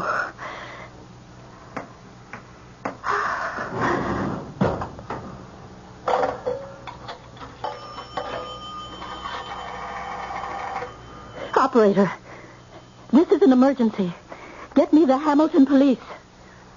Hamilton. H-A-M-I. That's right. Hello? Is this the police station in Hamilton? I want to report a stolen car. My name? Hannigan. I own the house on Laurel Hill. Oh, well, hello, Sergeant Kelly. Yes, this is May Hannigan. Look, this weird-looking man, he's middle-aged, dyed hair, wearing tie-dyed pants, striped sneakers, and a sweatshirt with a pair of big red lips on the back. A real weirdo. Yes. And I think he's on drugs or something. He stole my car. Yes, that's correct. And he's got my house keys as well. He's on his way up there now. Yes? And will you send a police car to head him off? Yes, I'll be in tomorrow and press charges. Thank you. Well, that'll put him where he'll be safe for the night.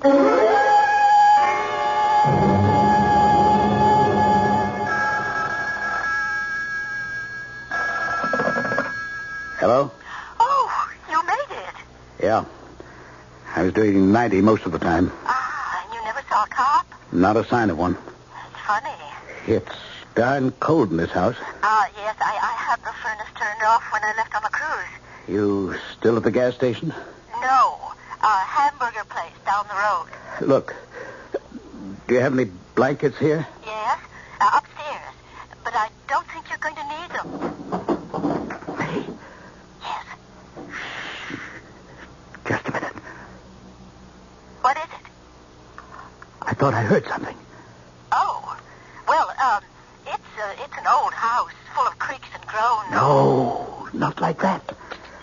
I turned off the lamp. Look out the window. Isn't there a police car there?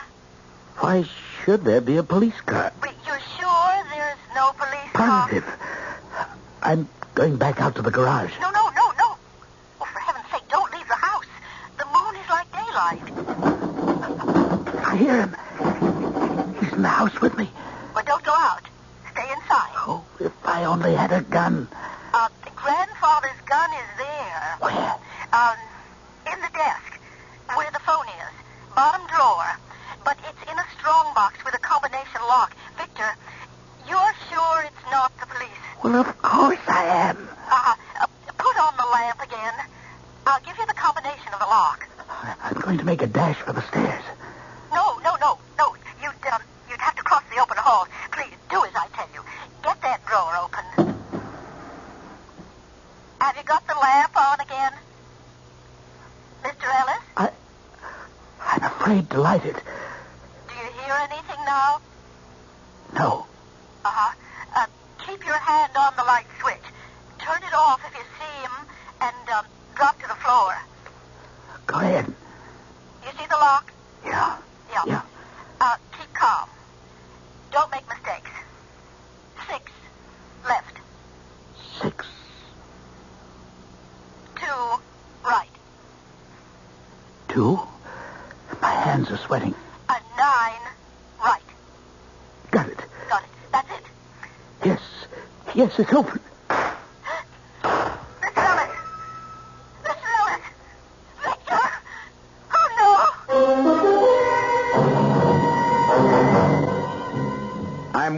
of my constitutional rights, and I don't think you can lock me up in that cell.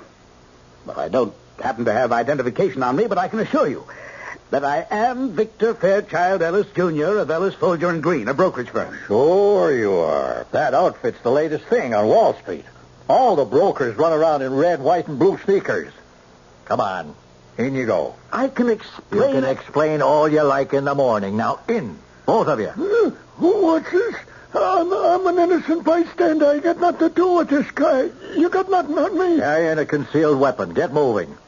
Or are we going to have to give you a little help? You're not locking me up with this nut, are you? That's the idea. Now simmer down and get some sleep. You're going to need your wits about you in the morning. Ever notice this? Well, Froggy Burns, you're just the man I want to talk to. And this is a good place to do it. Come to think of it, it's a great place. The best I could ever find. I'm sorry I had you arrested, but I didn't know what else to do. Oh, thank the Lord you did. I've never been so jittery in my life. As soon as I got my shaky hands on that gun, it went off. But I heard 2 shots. Well, that was Sergeant Kelly. He shot the lock off the front door and rushed in. And where was Froggy through all this? Still in the glassed-in sun porch, trying to pick the lock. When he heard the commotion, he ran out, and the other cop in the prowl car nabbed him. Do you have the office keys, May? Yes, but there's somebody in the office. I heard a scraping noise. We've nothing to fear now. Here, I'll open it. It's the painter.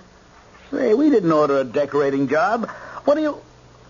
I can't. Mr. Green. Oh, am I glad to see you. Well, it's great to see you, Kent. So you're okay. I've been wondering about you. We were afraid you... Oh, Mr. Green. I'm so happy you're all right. What's all this with the paint and dirty overalls? Well, the day John was shot, I sent the office staff home early. You can imagine I was pretty nervous. I noticed there were painters working in the outside hall. So I talked one of them into selling me his overalls and some paint and brushes. And in case anybody should be watching me from another building, I started painting the back wall here. Nobody pays any attention to painters. As soon as 5 o'clock came, I walked right out with the rest of the paint crew. Of course, I didn't dare go home, so... Well, I got an old station wagon and put a sign in the window, Meteor Decorating Company. I've been moving around more or less freely ever since. When I think of what I went through. And you were simply roaming around town with paint on your face. Well, you're both safe now. Yes, Kent. The contract for killing us has been canceled. Oh, thank the Lord. Now I can get washed up. Suppose we celebrate with a cup of coffee. I can make some in Mr. Folger's office. Your office now, May. Yes. That is, yes. Her office? A great woman, Kent. She saved my life. I asked her to marry me. Well, congratulations. No, she refused. Said what she really wanted was a partnership in the firm. Partnership? Well, that's a swift rise. What could I do? I gave it to her. Strange having a woman in John's office. I know. Frankly, it bothers me.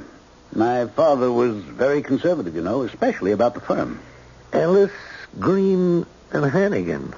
That's not a bad letterhead. No, but if my father knew what Hannigan stood for, he'd turn in his grave. Well, let's look at it this way. If it weren't for Hannigan, you'd be turning in yours.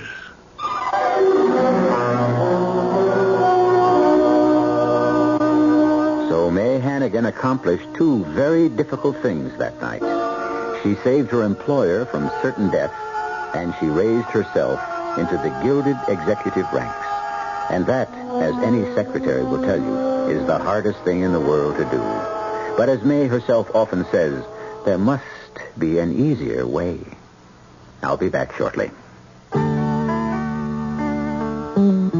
You're driving a car you knew you were going to buy the minute you saw it. Skyhawk. Buick Skyhawk. You just knew a car this streamlined would be easy on gas, and you were right. In published EPA mileage test results, Skyhawk got 25 miles per gallon on the open road and 16 in the city. Skyhawk. It's rakish, it's low-slung, it looks European, but it's a Buick. Living free.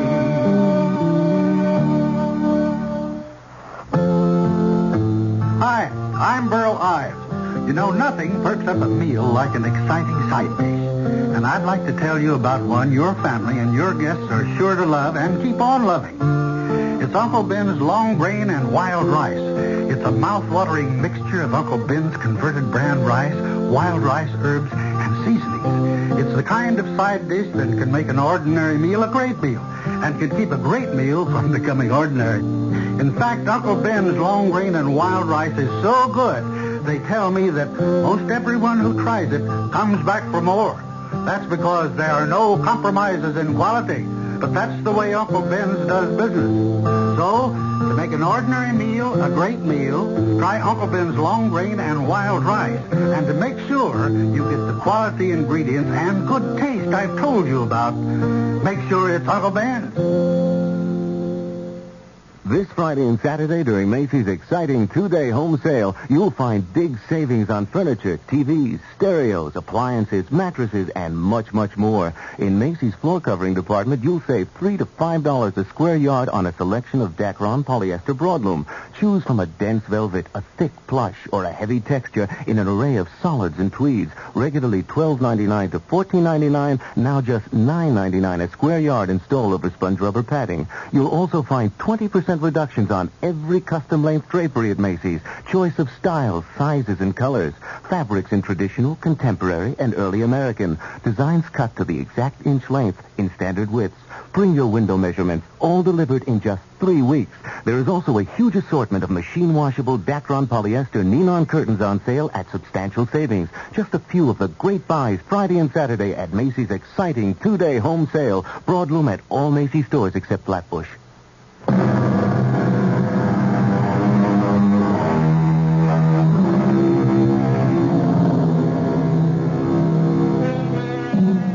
If there's a moral to our story tonight, it's this.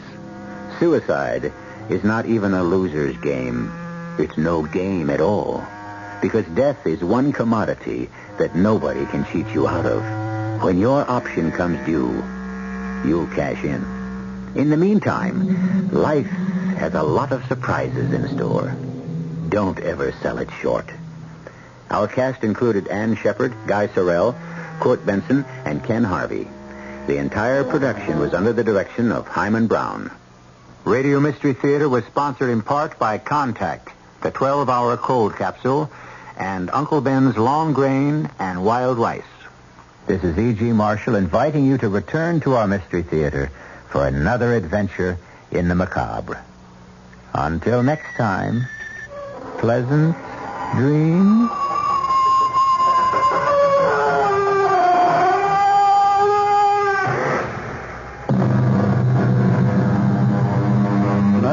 WOR Mystery Theater was also brought to you in part by ShopRite Supermarkets, where you get a lot more for a little less.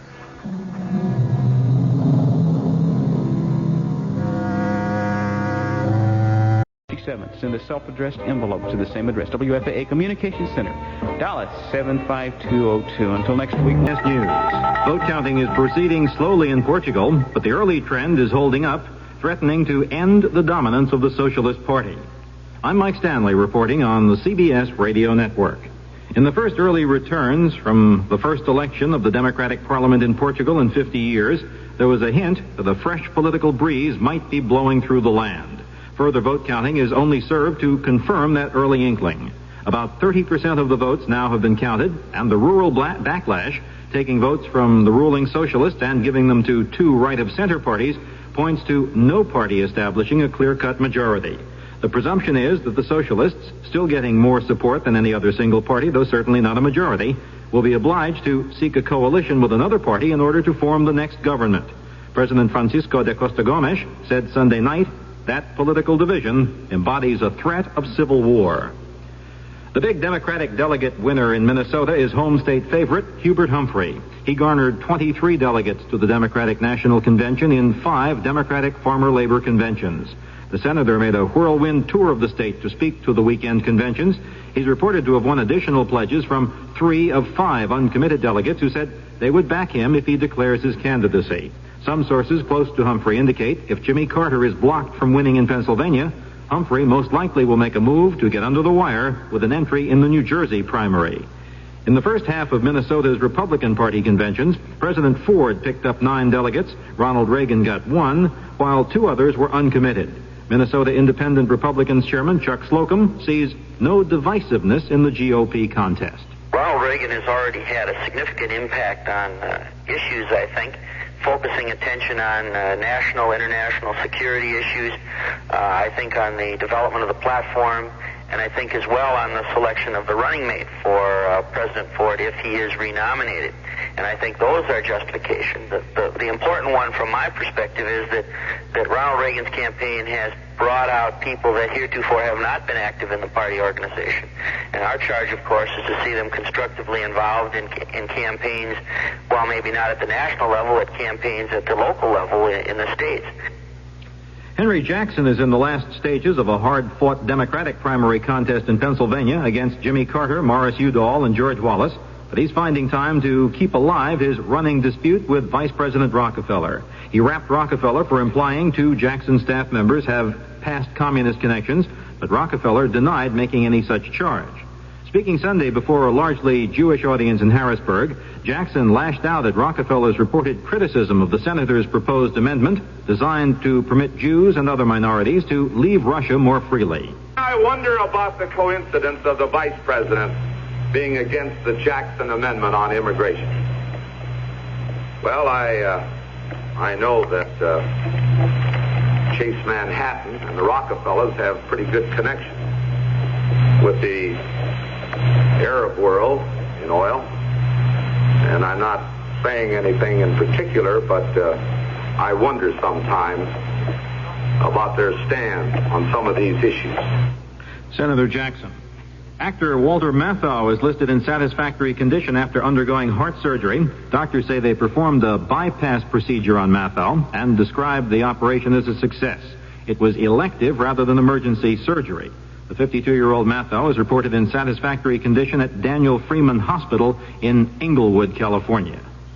I'll have more CBS News following this message. This is John Cameron Swayze with the 2020 Eye Drops Report.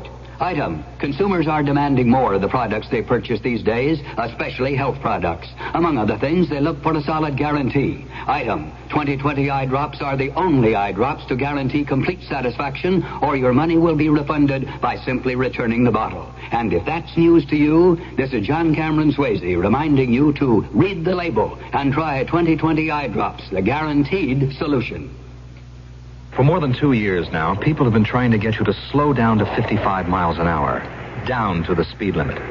They've told you that slowing down will save millions of gallons of gasoline. They told you that slowing down saves thousands of lives. The 55-mile-an-hour speed limit can do a lot of positive things. And because I'm a police officer, it's my job to make sure it gets a chance to work. Not just because it's a good idea, but because it's the law. A public service of this station, the U.S. Department of Transportation, and the Advertising Council. A classified State Department document, according to the Associated Press, says aluminum screens recently installed at the U.S. Embassy in Moscow are 90% effective in blocking massive microwave radiation.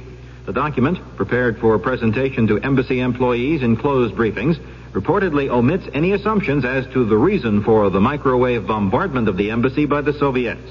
CBS News has learned that many top-level State Department officials are convinced the Russian intention is to impair the health of embassy personnel. Official denials to the contrary. It's been learned that U.S. Ambassador Walter Stossel has developed pernicious anemia. In extreme cases, pernicious anemia can lead to sudden personality changes. U.S. officials believe the ambassador's illness stems from the radiation, the level of which was so great that at one point, several months ago, Stossel avoided the embassy, working out of his residence. His cover story for that unusual routine, that he was suffering from the flu. Mike Stanley, CBS News. Travel. My friends, it is easy. So easy to turn travel into trouble when you return from a trip abroad. Travel. When the inspector looks into your eyes, do you flinch?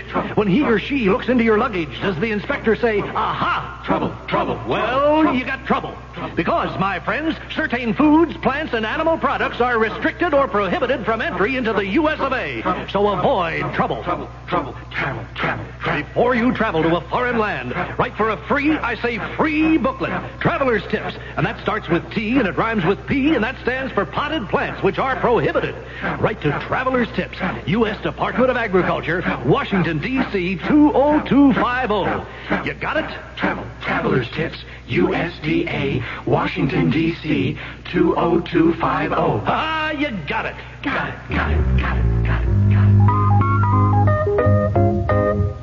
WFAA, Dallas, Fort Worth.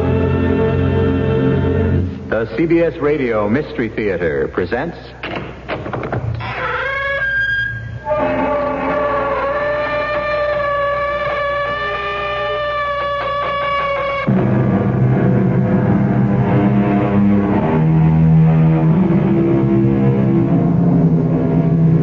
Come in.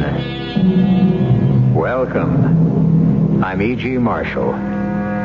The most magnificent of all Shakespeare's tragedies is the great love story that involves the two largest empires of their day, Egypt and Rome, and two of the most unforgettable characters in history, Mark Antony and the enigmatic, mysterious, unbridled feminine sex symbol of all time, Egypt's queen, Cleopatra.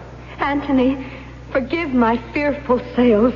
I never thought that you would follow. Cleopatra, you know full well my heart was to your rudder tied, and by its strings you would tow me after you. Now all is lost, and it is you who have betrayed me. Triple-tongued deceiver, my heart from now on only wars with you.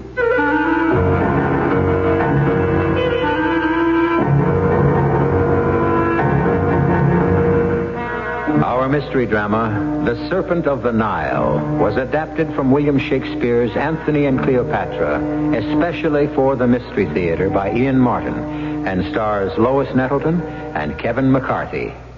It is sponsored in part by Buick Motor Division and Allied Van Lines. I'll be back shortly with Act One. You know, I just thought of something. Yeah, what's that? Well, over 250,000 people have already bought 1976 Buicks. Yeah. That's a lot of people. Yeah. Well, if you got all those people together, they probably disagree on nearly everything. Religion, politics, sports. I mean, people disagree on all that stuff, right? Mm-hmm. And yet all those people, over 250,000 of them, agree on Buicks. I think that's really socially significant, don't you? No. Buick, dedicated to the free spirit in just about everyone. The Constitution of the United States of America. A new idea that established the legal framework upon which all our laws are based. Where a free nation created executive, legislative, and judicial systems with checks and balances to ensure freedom. But on Law Day, May 1st, maybe the most important thing to remember about our Constitution is how it begins. It begins, we the people. A public service message on behalf of the American Bar Association and the bar associations in your state. Hi, I'm Flip Wilson, TV luminary, whatever that means. And I'm Johnny Bench, baseball superstar, according to the bubblegum cards. And I'm Geraldine Jones. You can call me anything you want, sugar. I love ball players. Did you ever go with one? My boyfriend Killer told me he was a catcher with the Dodger organization. Was he? Well, I went to Dodger Stadium and Killer was catching all right, selling beer and catching nickels and dimes. What did you do? I threw him a high inside knuckle ball across the lips. I teach that turkey to lie to Geraldine. Geraldine, I heard you're a crusade chairperson for the American Cancer Society. Well, you heard right, honey. My fellow workers made me office chairperson because of my charm and powers of persuasion. Well, you don't have to persuade much to get help in the fight against cancer. No, mostly I make sure all those people who say they gave at the office actually give at the office. If you haven't already given at the office, send a check to your American Cancer Society. We want to wipe out cancer in your lifetime. If you're feeling generous, folks, don't fight the feeling. And that goes for you too, John.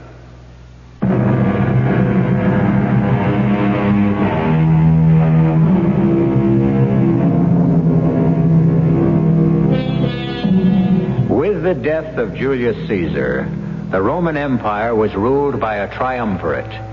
Caesar's nephew, Octavian, a soldier statesman named Lepidus, and the famous Mark Antony. It was a time of turmoil for Rome, with the triumvirate threatened by Pompey, a former ruler.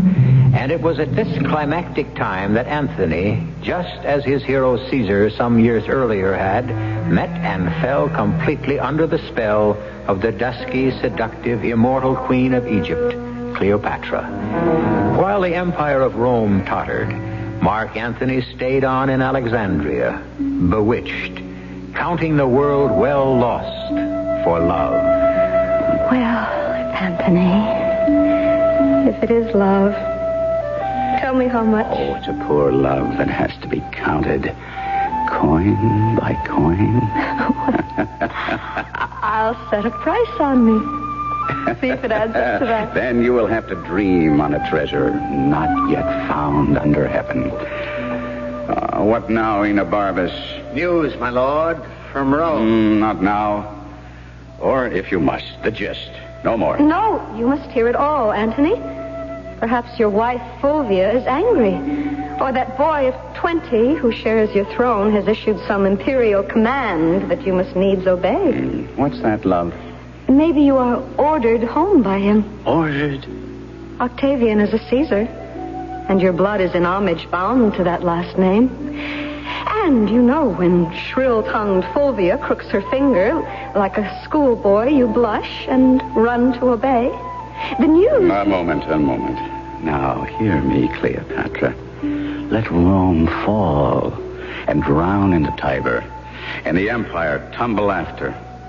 Here is my space. Kingdoms are clay. The nobleness of life is to do thus.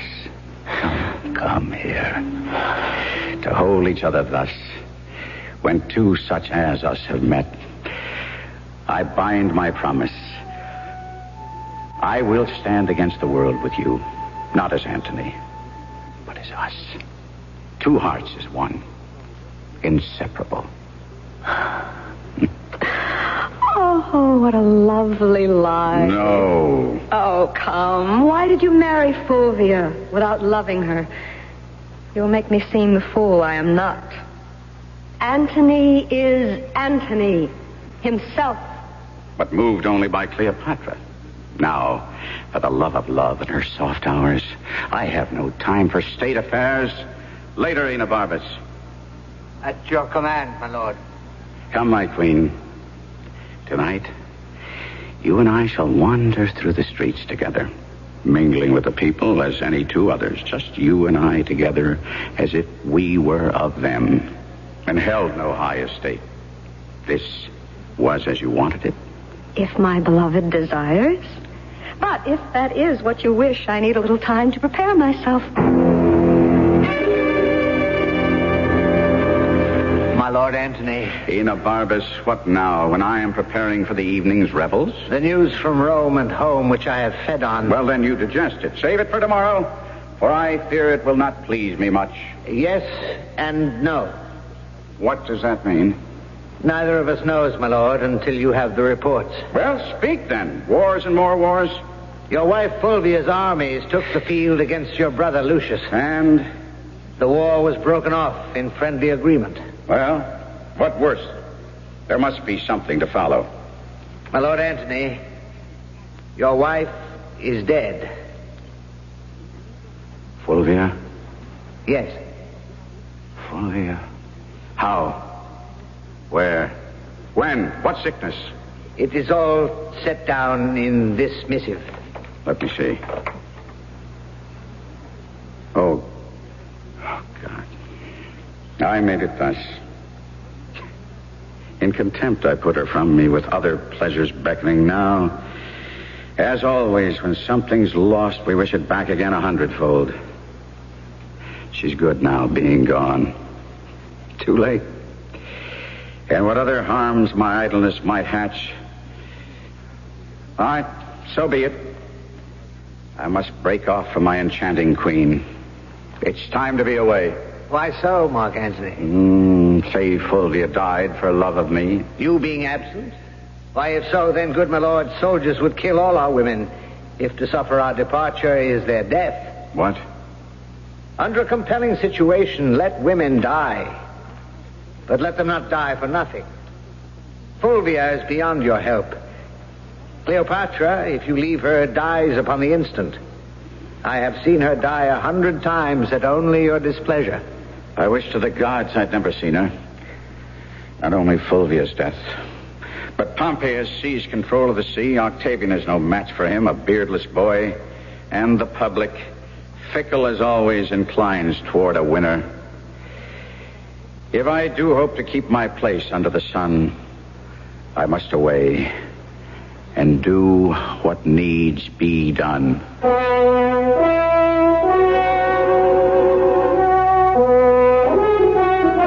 Charmian, have you seen my lord? No, madam. I thought he was with you. Some time ago. We were together, and he was much disposed to mirth. But on the sudden, a Roman thought struck him. A Roman thought? This is his other self, stern, unrelenting. Then I must be a woman and win him back by my own magic of opposites. See where he is, who's with him, what he does. Yes, madam. But remember, I did not send you. I will remember. If you find him sad, say I am dancing. If in mirth, report that I have suddenly taken sick. Most beloved mistress and queen. What now? Forgive your loving servant, but... Well, go on. Well, since you love him so dearly, is yours the best method to beg his love in return? What would you have me do? Well, give him his way in everything. Cross him in nothing. Oh, silly Charmian. You teach like a fool. That's the way to lose him. Don't tempt him too far, please, little mistress. Oh, but here comes your master, light and gay. Then I am sick and sullen. My dearest Cleopatra, I must have a few words with you alone. Your pardon, sire. Charmian, yes, madam. Help me away. I am faint enough to fall. So sudden and so violent. I cannot listen now. My beloved queen. Please, not too near me. What's the matter, my sweet? I know, by the look in your eye, there is news from your wife. Well, you may go. I only wish she had never let you come. How could I have hoped to have you for my own, when in swearing love for me, Fulvia could claim you false to your Roman gods and name them angry? So, farewell, Antony. When you first wooed and won my love, that was the time for words. No thought of leaving then. Eternity was in our lips and our eyes. It still lies there, or should, unless the greatest soldier in the world is turned the greatest liar. Cleopatra, listen. Italy is rent by civil war. Pompey is at the gates of Rome, and in my absence has won the people's hearts from Octavian and Lepidus, with whom I share the rule. My country calls for my service, which I have never denied her, and what is more, and which should assure you in your heart of me, my wife is dead. Though age from folly could not give me freedom, it does from childishness. Fulvia dead? You may read in these letters where and when. And let us quarrel no more. Let me tell you what I intend to do, if you agree. For by the fire that burns eternal in that lamp above the Nile, I go forth from you, my heart's ease, only as your soldier and your servant, making peace or war at your command. Now, lover, turn aside and weep for Fulvia.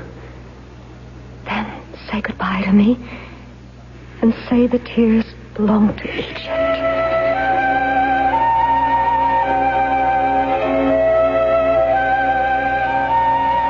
So, Lepidus, we and Antony are to meet again. Advices flying before him tell us he soon will return to Rome. Not a moment too soon. We need his presence in the field. If it still represents what once it was. Your pardon, Octavian. Oh, do not believe that I believe the tide of rumor. That once proud Antony now fishes, drinks, and wastes the lamps of evening in oriental revel. Rome is a republic, and the people must be served. How do you think they think of our fellow guardian of the state? I cannot believe rumors, nor that sudden evils darken all Mark Antony's goodness. Lepidus, you are too indulgent. Let us grant it not amiss to tumble on the gypsy's bed, but to resist the drums which have so long called him from his sport with Cleopatra is to be as young and untried as all who run me down for my lack of years. You are right, Octavian. It is good he will return. And what is better that we persuade him that he is home to stay?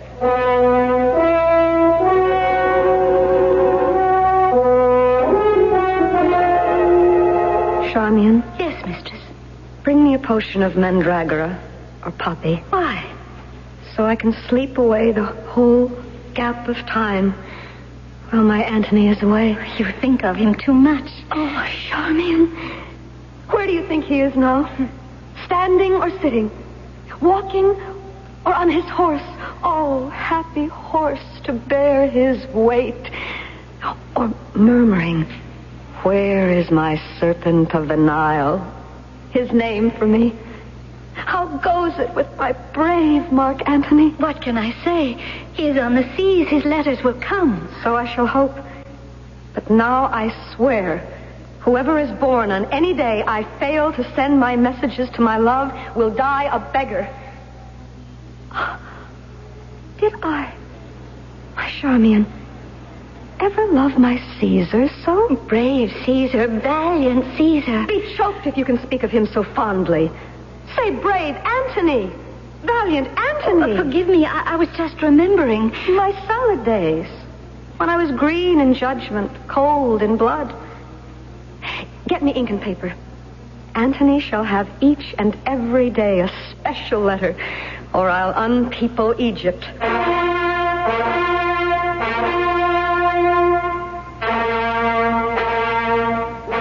Welcome to Rome, Antony. Thank you, Octavian. Sit. Sit? In this tone of command? Now, take me not wrong, Antony. But I wrote to you in Alexandria without reply. Your message came when I was not there and occupied in some affairs. Is that all? No, Antony. You have broken the oath we swore between us. Softly, Octavian. No, let him speak, Lepidus. How? To lend me arms and aid when I required them. Both you denied. Well, neglected, rather. As nearly as I may, I'll play the penitent. Fulvia, to have me out of Egypt made wars here, and for my ignorance, I ask your pardon. There. That's nobly spoken me, Octavian. I would hope. And further hope to put aside all misunderstanding from now on. Then let me hasten to suggest the means. How? Octavian has a sister on his mother's side, Octavia. Since you are now a widower, to hold you brothers, Antony, why not take Octavia for your wife? Let me have your hand, Octavian. And from this hour, let us rule together, true brothers. Here is my hand. A sister I bequeath you. Let her live to join our kingdoms and our hearts. Then, happily, amen. Charmian, give me some music and moody food for me that trades in love. Cleopatra, my queen, be not so. It is not the end. Or the beginning. Only that dread snake's coil that shuffles in between. Oh, why is there no word of him? Oh, here comes a messenger now. If his news be bad, he shall be whipped with wire and stewed in brine. Oh, the gods help me. Admit him, and may the gods help him. If he brings me good news, then he may have half my kingdom. If not, then may all Egypt melt into the Nile and all my people with him.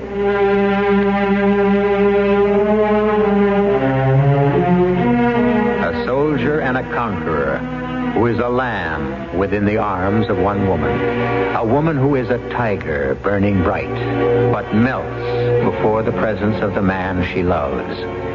Two empires in their hands, rocked to and fro by the tempestuous love and their realization of their trusts.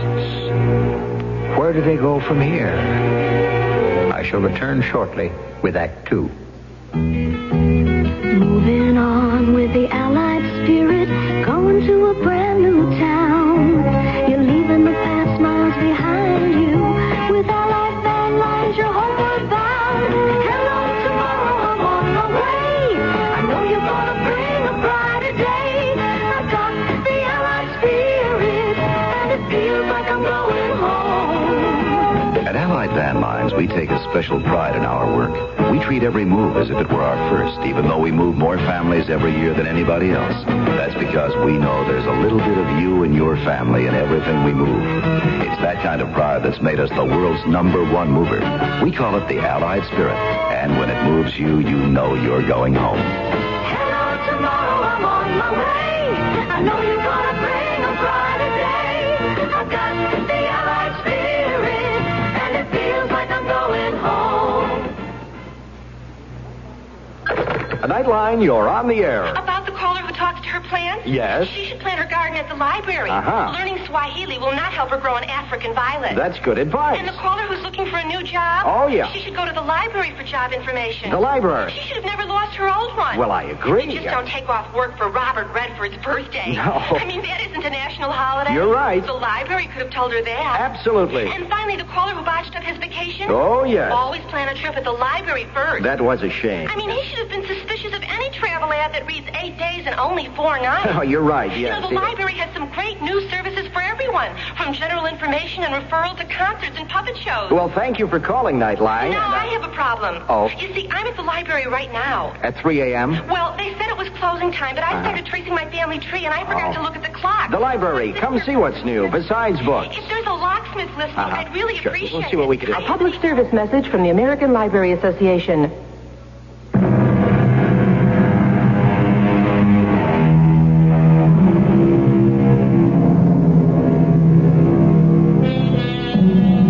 Cleopatra waits in Alexandria, eager for and yet afraid of the news the messenger brings of her Antony. Here's the messenger from Rome, Your Majesty. Antony is dead. If you say so, villain, you kill your mistress. But if you tell me he is well and free, there is gold and my hand to kiss, this blue-veined hand that kings have taken and trembling kissed. First, madam, he is well. Oh, and here is gold and more gold. But if that isn't true, I'll have each gold coin melted and poured molten down your lying throat. Good madam, hear me. He is well. Well said. And Octavian and he are greater friends than ever. You'll have a fortune from me. But yet... I do not like, but yet. Speak out, man. All the good and bad together. You say he's friends with Octavian. You say he's free. I did not say free, madam.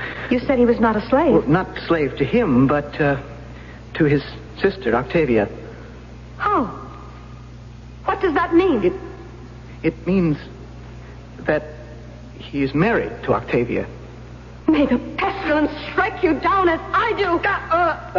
Patience, madam. I'll have your eyes out. Unhair your head. Unless you say it is not so. And you may have a province, half my kingdom. My royal queen, I would that I could, but he is married. Rogue! You have lived too long. Madam, put aside the dagger. The man is innocent, Majesty. Some innocents are caught when lightning strikes. Come here, sir. Though it be honest, it is never good to bring bad news. I tried to do my duty. And so you have. You say he's married? Come, I cannot hate you more than I do if you say yes again. He is married. The gods confound you. To Octavia? Yes. The merchandise you have brought me is too dear for me. Get out of my sight. Out before I have you boiled in oil. Your Majesty, patience. In praising Antony, Charmian, I have many times dispraised Octavian. Many times. I am bitterly paid for it now. Go to the fellow, Charmian. Ask about Octavia, her looks, her age, what she is like. And let him not leave out the color of her hair. And wait, how tall she is. Pity me, Charmian. And first, lead me to my chamber where a queen can weep alone.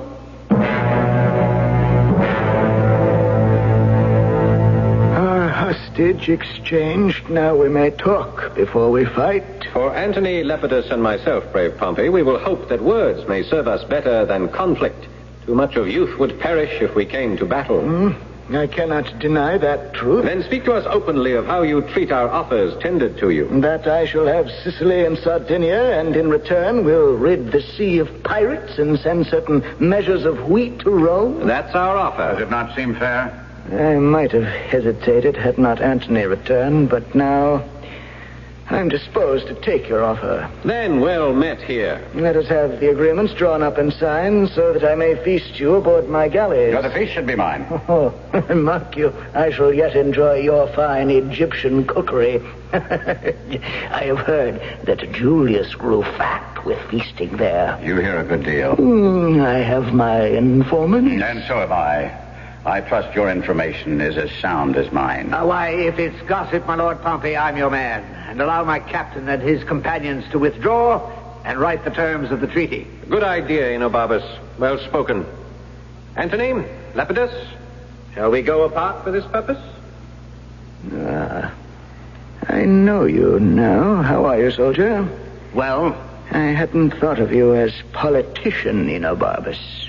Say rather, peacemaker. My Captain Antony is sensitive in some areas. The Egyptian. But I thought that passed. Is he not married now to Octavia? Yes. Well, then he is firmly knit to her brother Octavian. Cleopatra is only a memory. I will be blunt, sir, for many reasons. I am a soldier and must face the odds. I doubt that knot can hold. Oh, for what reason? Mark Antony will be off to his Egyptian dish again, and I would be the last to blame him. And I would hazard a guess, this time will she let him go so easily.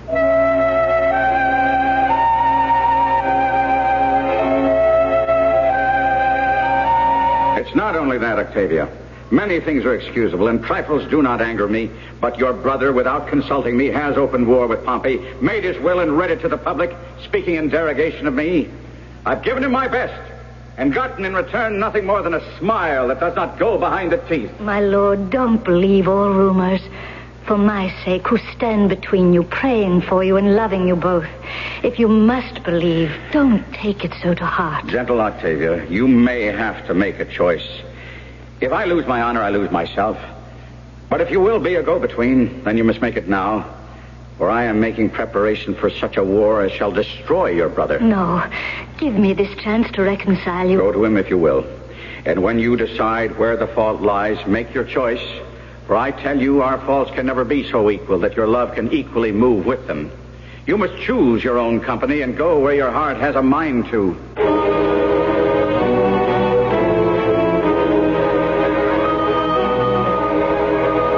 Here, then, Lepidus, is the latest news of Antony.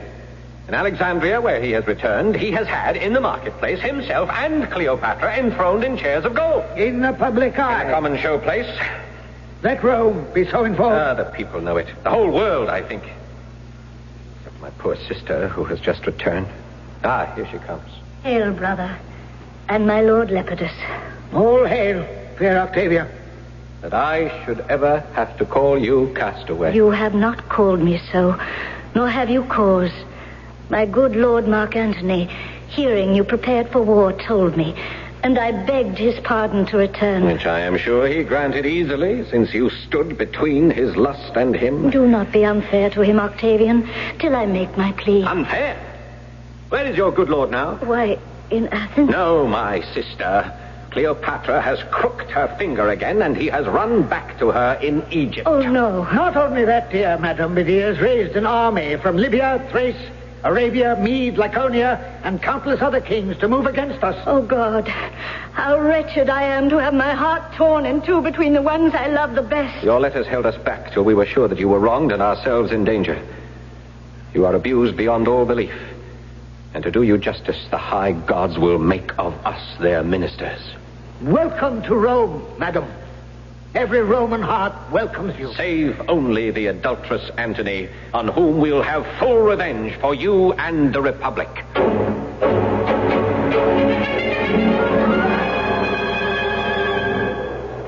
Enobarbus, why do you object to my presence at the camp? I think only of Antony. If you thought upon my lord alone, you would not be here to take from his heart, take from his brain. He is already traduced in Rome, where it is said that Cleopatra and her maids manage this war. Think Rome. May the tongues of those who speak against us rot to the roots. I bear a charge in this war. As leader of my kingdom, though I am not a man, I will not be left behind. Now, I'll say no more. Here comes the emperor. How in the gods could Octavian have cut the Ionian Sea so fast, eh, Anabarbus?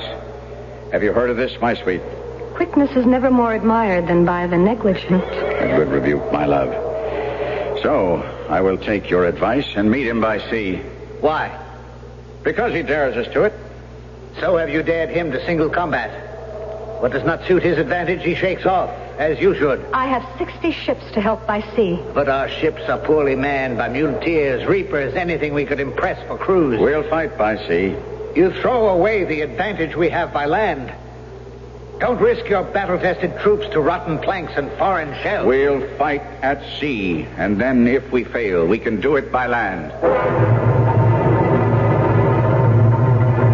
Lepidus? Yes, Octavian. Remember, do not strike by land. Hold your positions and do not provoke battle till we have done at sea.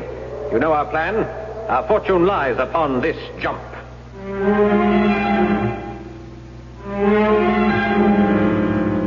Octavian's fortune and Rome's, but also Cleopatra's and Mark Antony's. For the colossal blunder of committing himself to a sea battle he cannot win instead of a land war that he could, spells the end for Antony and Cleopatra.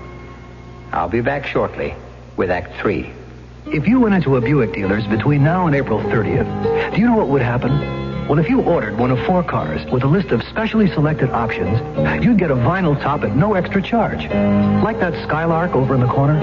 Order one with sport mirrors, a rally tilt steering wheel, body side stripes, and vinyl buckets, and Buick pops for the top. To find out about other cars, talk to your Buick dealer. He knows all that stuff. Buick, dedicated to the free spirit in just about everyone. Hi, this is Tony Marvin for the National Leukemia Association. Please remember this name, Project Research. Join me and get on a winning team, because it's only through research that a breakthrough can be made. Throw your knockout punch against leukemia. Send your tax-deductible donation today to Project Research, care of the National Leukemia Association, Box 3039, Garden City, New York. Our thanks to you for Project Research. You know, traditionally, credit has been a man's realm. But today, as more women become part of the workforce, they are realizing the need to establish their own credit identity. And this is Gene King of the Council of Better Business Bureaus with a few tips for women who wish to establish a credit rating. First of all, open a checking and or savings account in your own name, even if you already have a joint account with your husband. Apply for and use at least 2 credit cards. Open a charge account in your own name at a local store and establish a line of credit at your bank. According to the Equal Credit Opportunity Act, applicants for credit must be judged on their own merits. And if you feel you've been unjustly denied credit, talk to the credit agency or the lending institution, and you just go there and find out why. And if you're not satisfied with their explanation, contact the regional office of the Federal Trade Commission.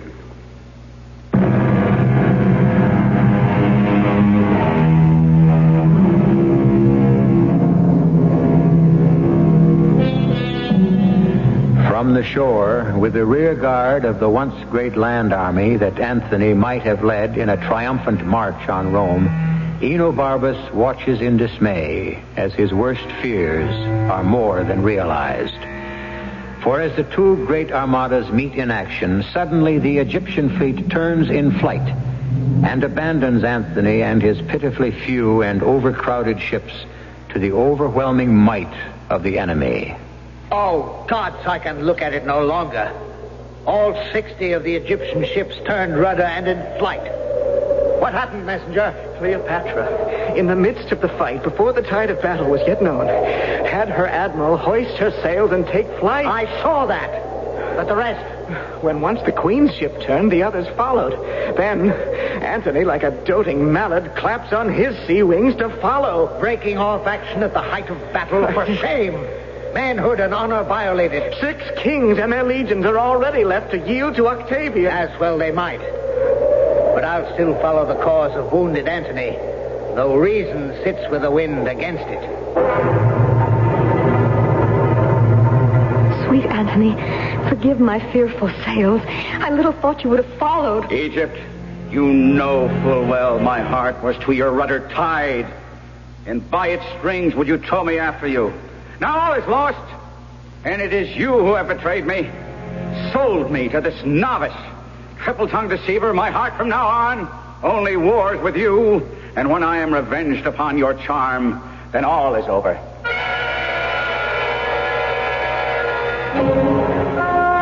Oh, Charmian, all is over.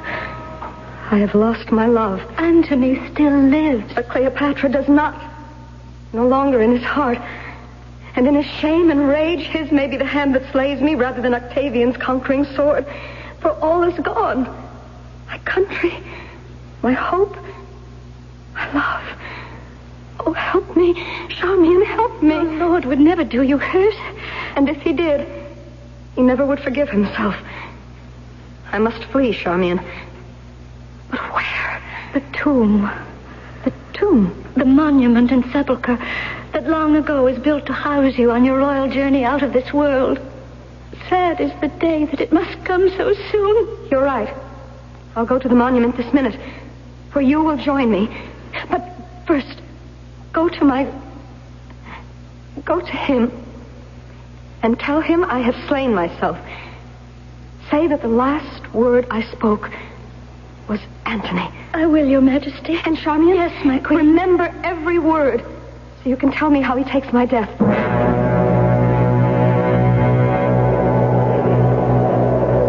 My captain, the wind is heavy. I wish my heart were not. I made these wars for Egypt, and the queen whose heart I thought I had, for she had mine. But she cut cards with Octavian and false played all my glory into an enemy's triumph. No, Enobarbus, no, it's not worth tears. All that is left me is to end myself. My Lord Antony! What, her serving woman? Away, mistress. Your vile queen has robbed me of my sword. No, my lord. My mistress loved you, and all her fortunes were wrapped up in Away, I said, away. She's betrayed me and shall die for it. Death can be bought only once, and already by her own hand she has paid for it. The last she said was, Antony, most noble Antony. Dead. Cleopatra dead. Huh. Oh. Unarm, Enobarbus. The long day's task is done, and I'm asleep. Leave us, mistress, and count the fact that you take your life with you a richer reward than you deserve. I will overtake you, Cleopatra, and weep for my pardon. So it must be, for all life is torture. Since the torch is out, why lay it down and look for rest? I come, my queen. Oh, stay for me, and hand in hand, where souls walk on some flower-strewn strand, we'll count the world well lost. Enobarbus. What do you want of me, Antony? I've lived in such dishonor these last hours that the gods detest my baseness. I, that with my sword quartered the world and owned the seas, condemn myself for lacking even the courage of a woman. My mind less noble than hers, who has already said by her death to Octavian, you are no conqueror, I am the conqueror of myself. Now, you are sworn as my lieutenant, Enobarbus. Don't ask that me. When the time has come that I have failed my command and my honor... No, Antony, I beg you. Upon my command, you will then kill me. Draw your sword. The time is here. My captain, pardon me, and do not ask me. You won't wound me. It is Octavian you defeat. With a wound, I must be cured. I command you, draw your sword. Then turn your back on me. I cannot look you in the face. So, there. My sword is drawn. My captain and my emperor, before I strike this bloody stroke, farewell. Farewell, old friend and comrade. Farewell, great chief. Oh, no. Falling on your own sword. So, did I escape the sorrow of Antony's death? 3 times as noble as I. Oh, you teach me, valiant Enobarbus, what I should have done, and you could not. My queen and you, by your brave instruction, have taught me well. Now I will be a bridegroom in my death and run to it as to a lover's bed. Enobarbus, your master dies your pupil, as I learned from...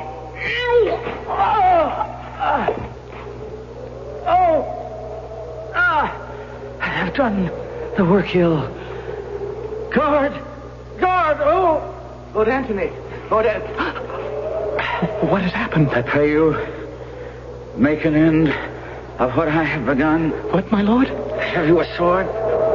Then draw it, and strike me till I die. Oh, most absolute lord, I cannot. My mistress Cleopatra sent me to you. Cleopatra sent you when? Oh, this moment, lord. Who are you? Oh, yes, Diomed. The messenger who always passed between us. But Cleopatra, where is she? Oh, in her tomb. But not dead. She is locked within the monument because she feared you suspected her of being in league with Octavian. And for that reason, that in your rage you would kill her. And so I would have. Well, of a sudden, the queen realized that her death might in turn cause yours and sent me post-haste to bring you the truth. And now I've arrived too late. Too late. Good Diomed, save only to say a last farewell. Call my guard and have them bear me to the monument and my love.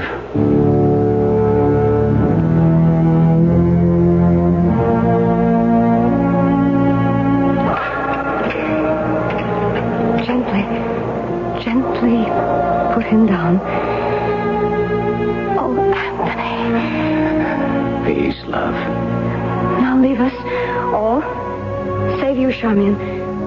Stand aside a little. Yes, Your Majesty. Yes, Your Majesty. Do not mourn me.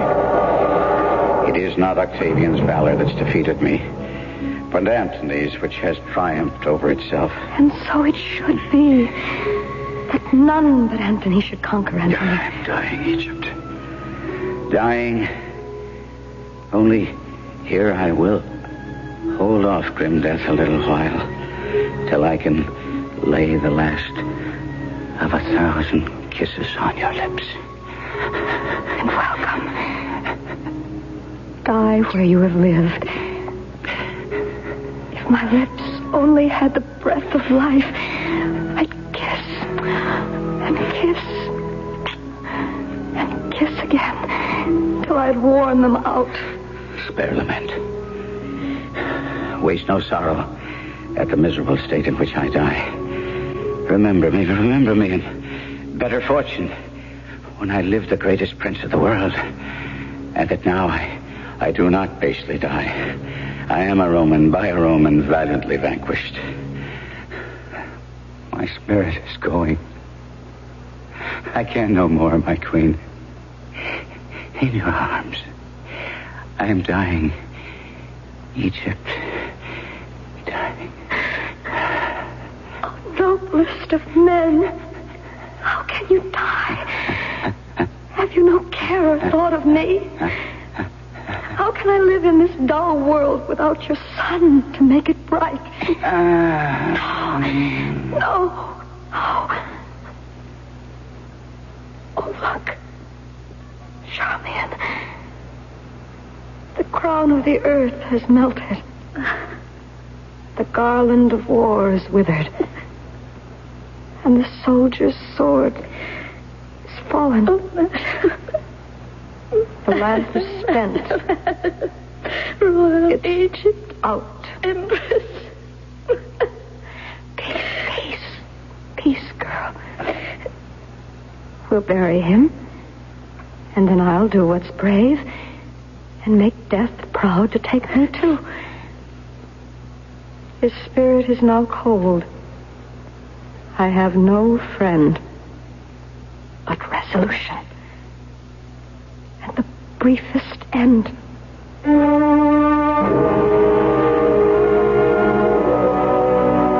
So, Charmian, have Have you brought that dread serpent of the Nile? Hidden in this basket of figs, so that I could smuggle it past the Roman guard that holds you prisoner here. Have a care with that pretty worm. He pains not, but his bite is death. Hand him to me. Your Majesty. Hush. Now, give me my robe. Put on my crown. I have immortal longings in me. I seem to hear Antony call. I see him rouse himself to praise my noble act. Husband, I come. My courage will prove title to that name. I am fire and air. My other elements I leave to baser life. So, have you done? My queen is all attired. Come then. Take the last warmth of my lips. Farewell, kind Charmian.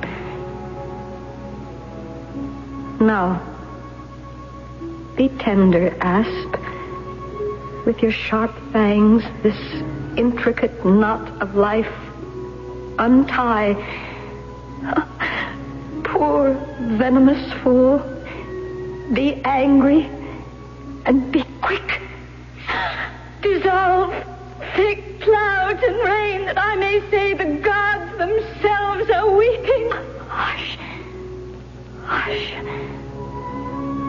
Do you not see the baby at my breast that suckles the nurse to sleep?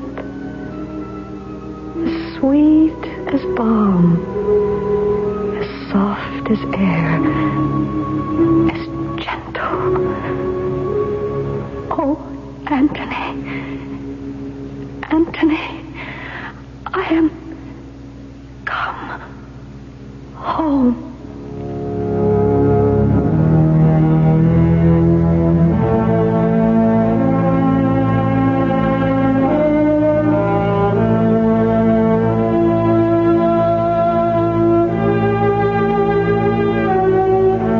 Octavian, entering the tomb later, gazing on her, says, "She looks like sleep. She shall be buried with her Anthony. No grave on earth shall hold in it a pair so famous." And so the curtain falls. Well, your big TV debate will be on here in 30 seconds, Senator. I'm Hank, fine. Don't worry, sir. You're the incumbent, and you'll eat 'em up. Right. Oh, there's your opponent now. 20 seconds, gentlemen. Hank, what's my opponent carrying under his arm there? It's a Time magazine. Oh, no. It's probably this week's. I haven't even read it. Easy, sir. Hank will be on top of everything. World affairs, law, economics, the movie reviews. I'll sound like a dodo out there. 10 seconds. He'll be bright. He'll be witty, and Senator, don't put your thumb in your mouth. Unless he only had time to look at Time magazine's cover. Oh, no. Stand by, please. Hank, I don't even know who's on Time's cover this week. Sir. Can you see who's on Time's cover? No, I can't. What if they ask me who's on Time's cover? What am I going to say? And now, the candidates debate. On the left, we have the incumbent, Senator Ethel Merman. No, she was on the cover of something else. Senator... Alice Cooper or Abe Bean? Senator, all we want... I know what you want. Is it a picture of a shark? Just the name. The shark didn't have a name. Give me a hint. Rover, Rattler, Blackie. Time makes everything more interesting, including you.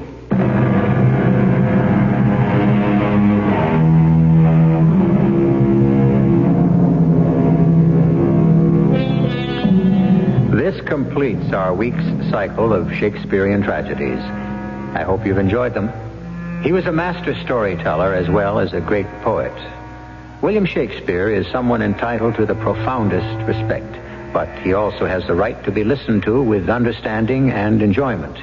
All liberties taken with the original scripts were merely to illuminate the characters and clarify the plots. After all, this week was the 412th anniversary of his birthday, and manners, language, and the way of the world have changed quite a bit. But beneath the veneer, men and women haven't. I hope Mr. William Shakespeare has had full chance to make himself understood. Our cast included Kevin McCarthy, Lois Nettleton, Carol Teitel, Robert Dryden, Russell Horton, and Paul Hecht. The entire production was under the direction of Hyman Brown. And now, a preview of our next tale. What about the police? Yeah, the police. They said they didn't know what I was talking about. Well? Frank, that's what's funny. I'm not allowed to talk to the cashier, and nobody else in the bank, including the security guard, would even speak to me. And the police, they just smiled and told me to run along. What goes on out there? It's a tight little community, that's what goes on. And no hard-nosed reporter's going to loosen it up. I don't believe it. I'll find somebody who'll spill the beans. Yeah, in your face. Why do you keep saying things like that? Because, dummy, if you become an annoyance to the three elders who run the place, you just might join those two hold-up guys your heart bleeds for. You're scared, aren't you, Frank? For your sake. Yeah. Radio Mystery Theater was sponsored in part by Time Magazine. This is E.G. Marshall inviting you to return to our Mystery Theater for another adventure in the macabre. Until next time, pleasant dreams.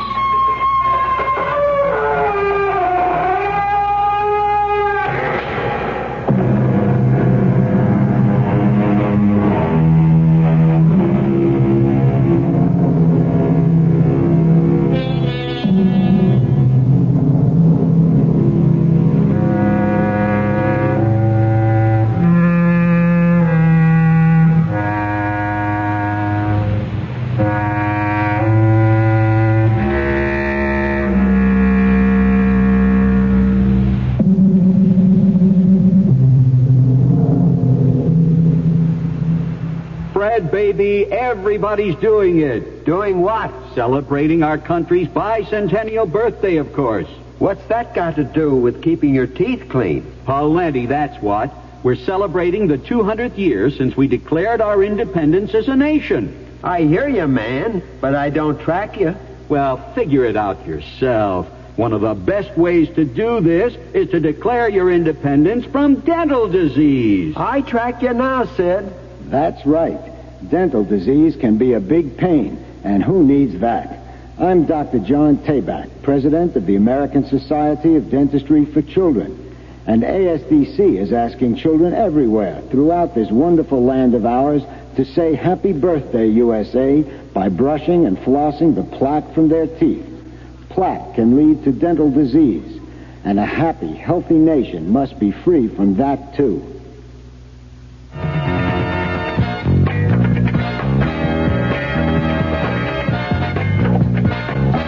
WFAA Dallas.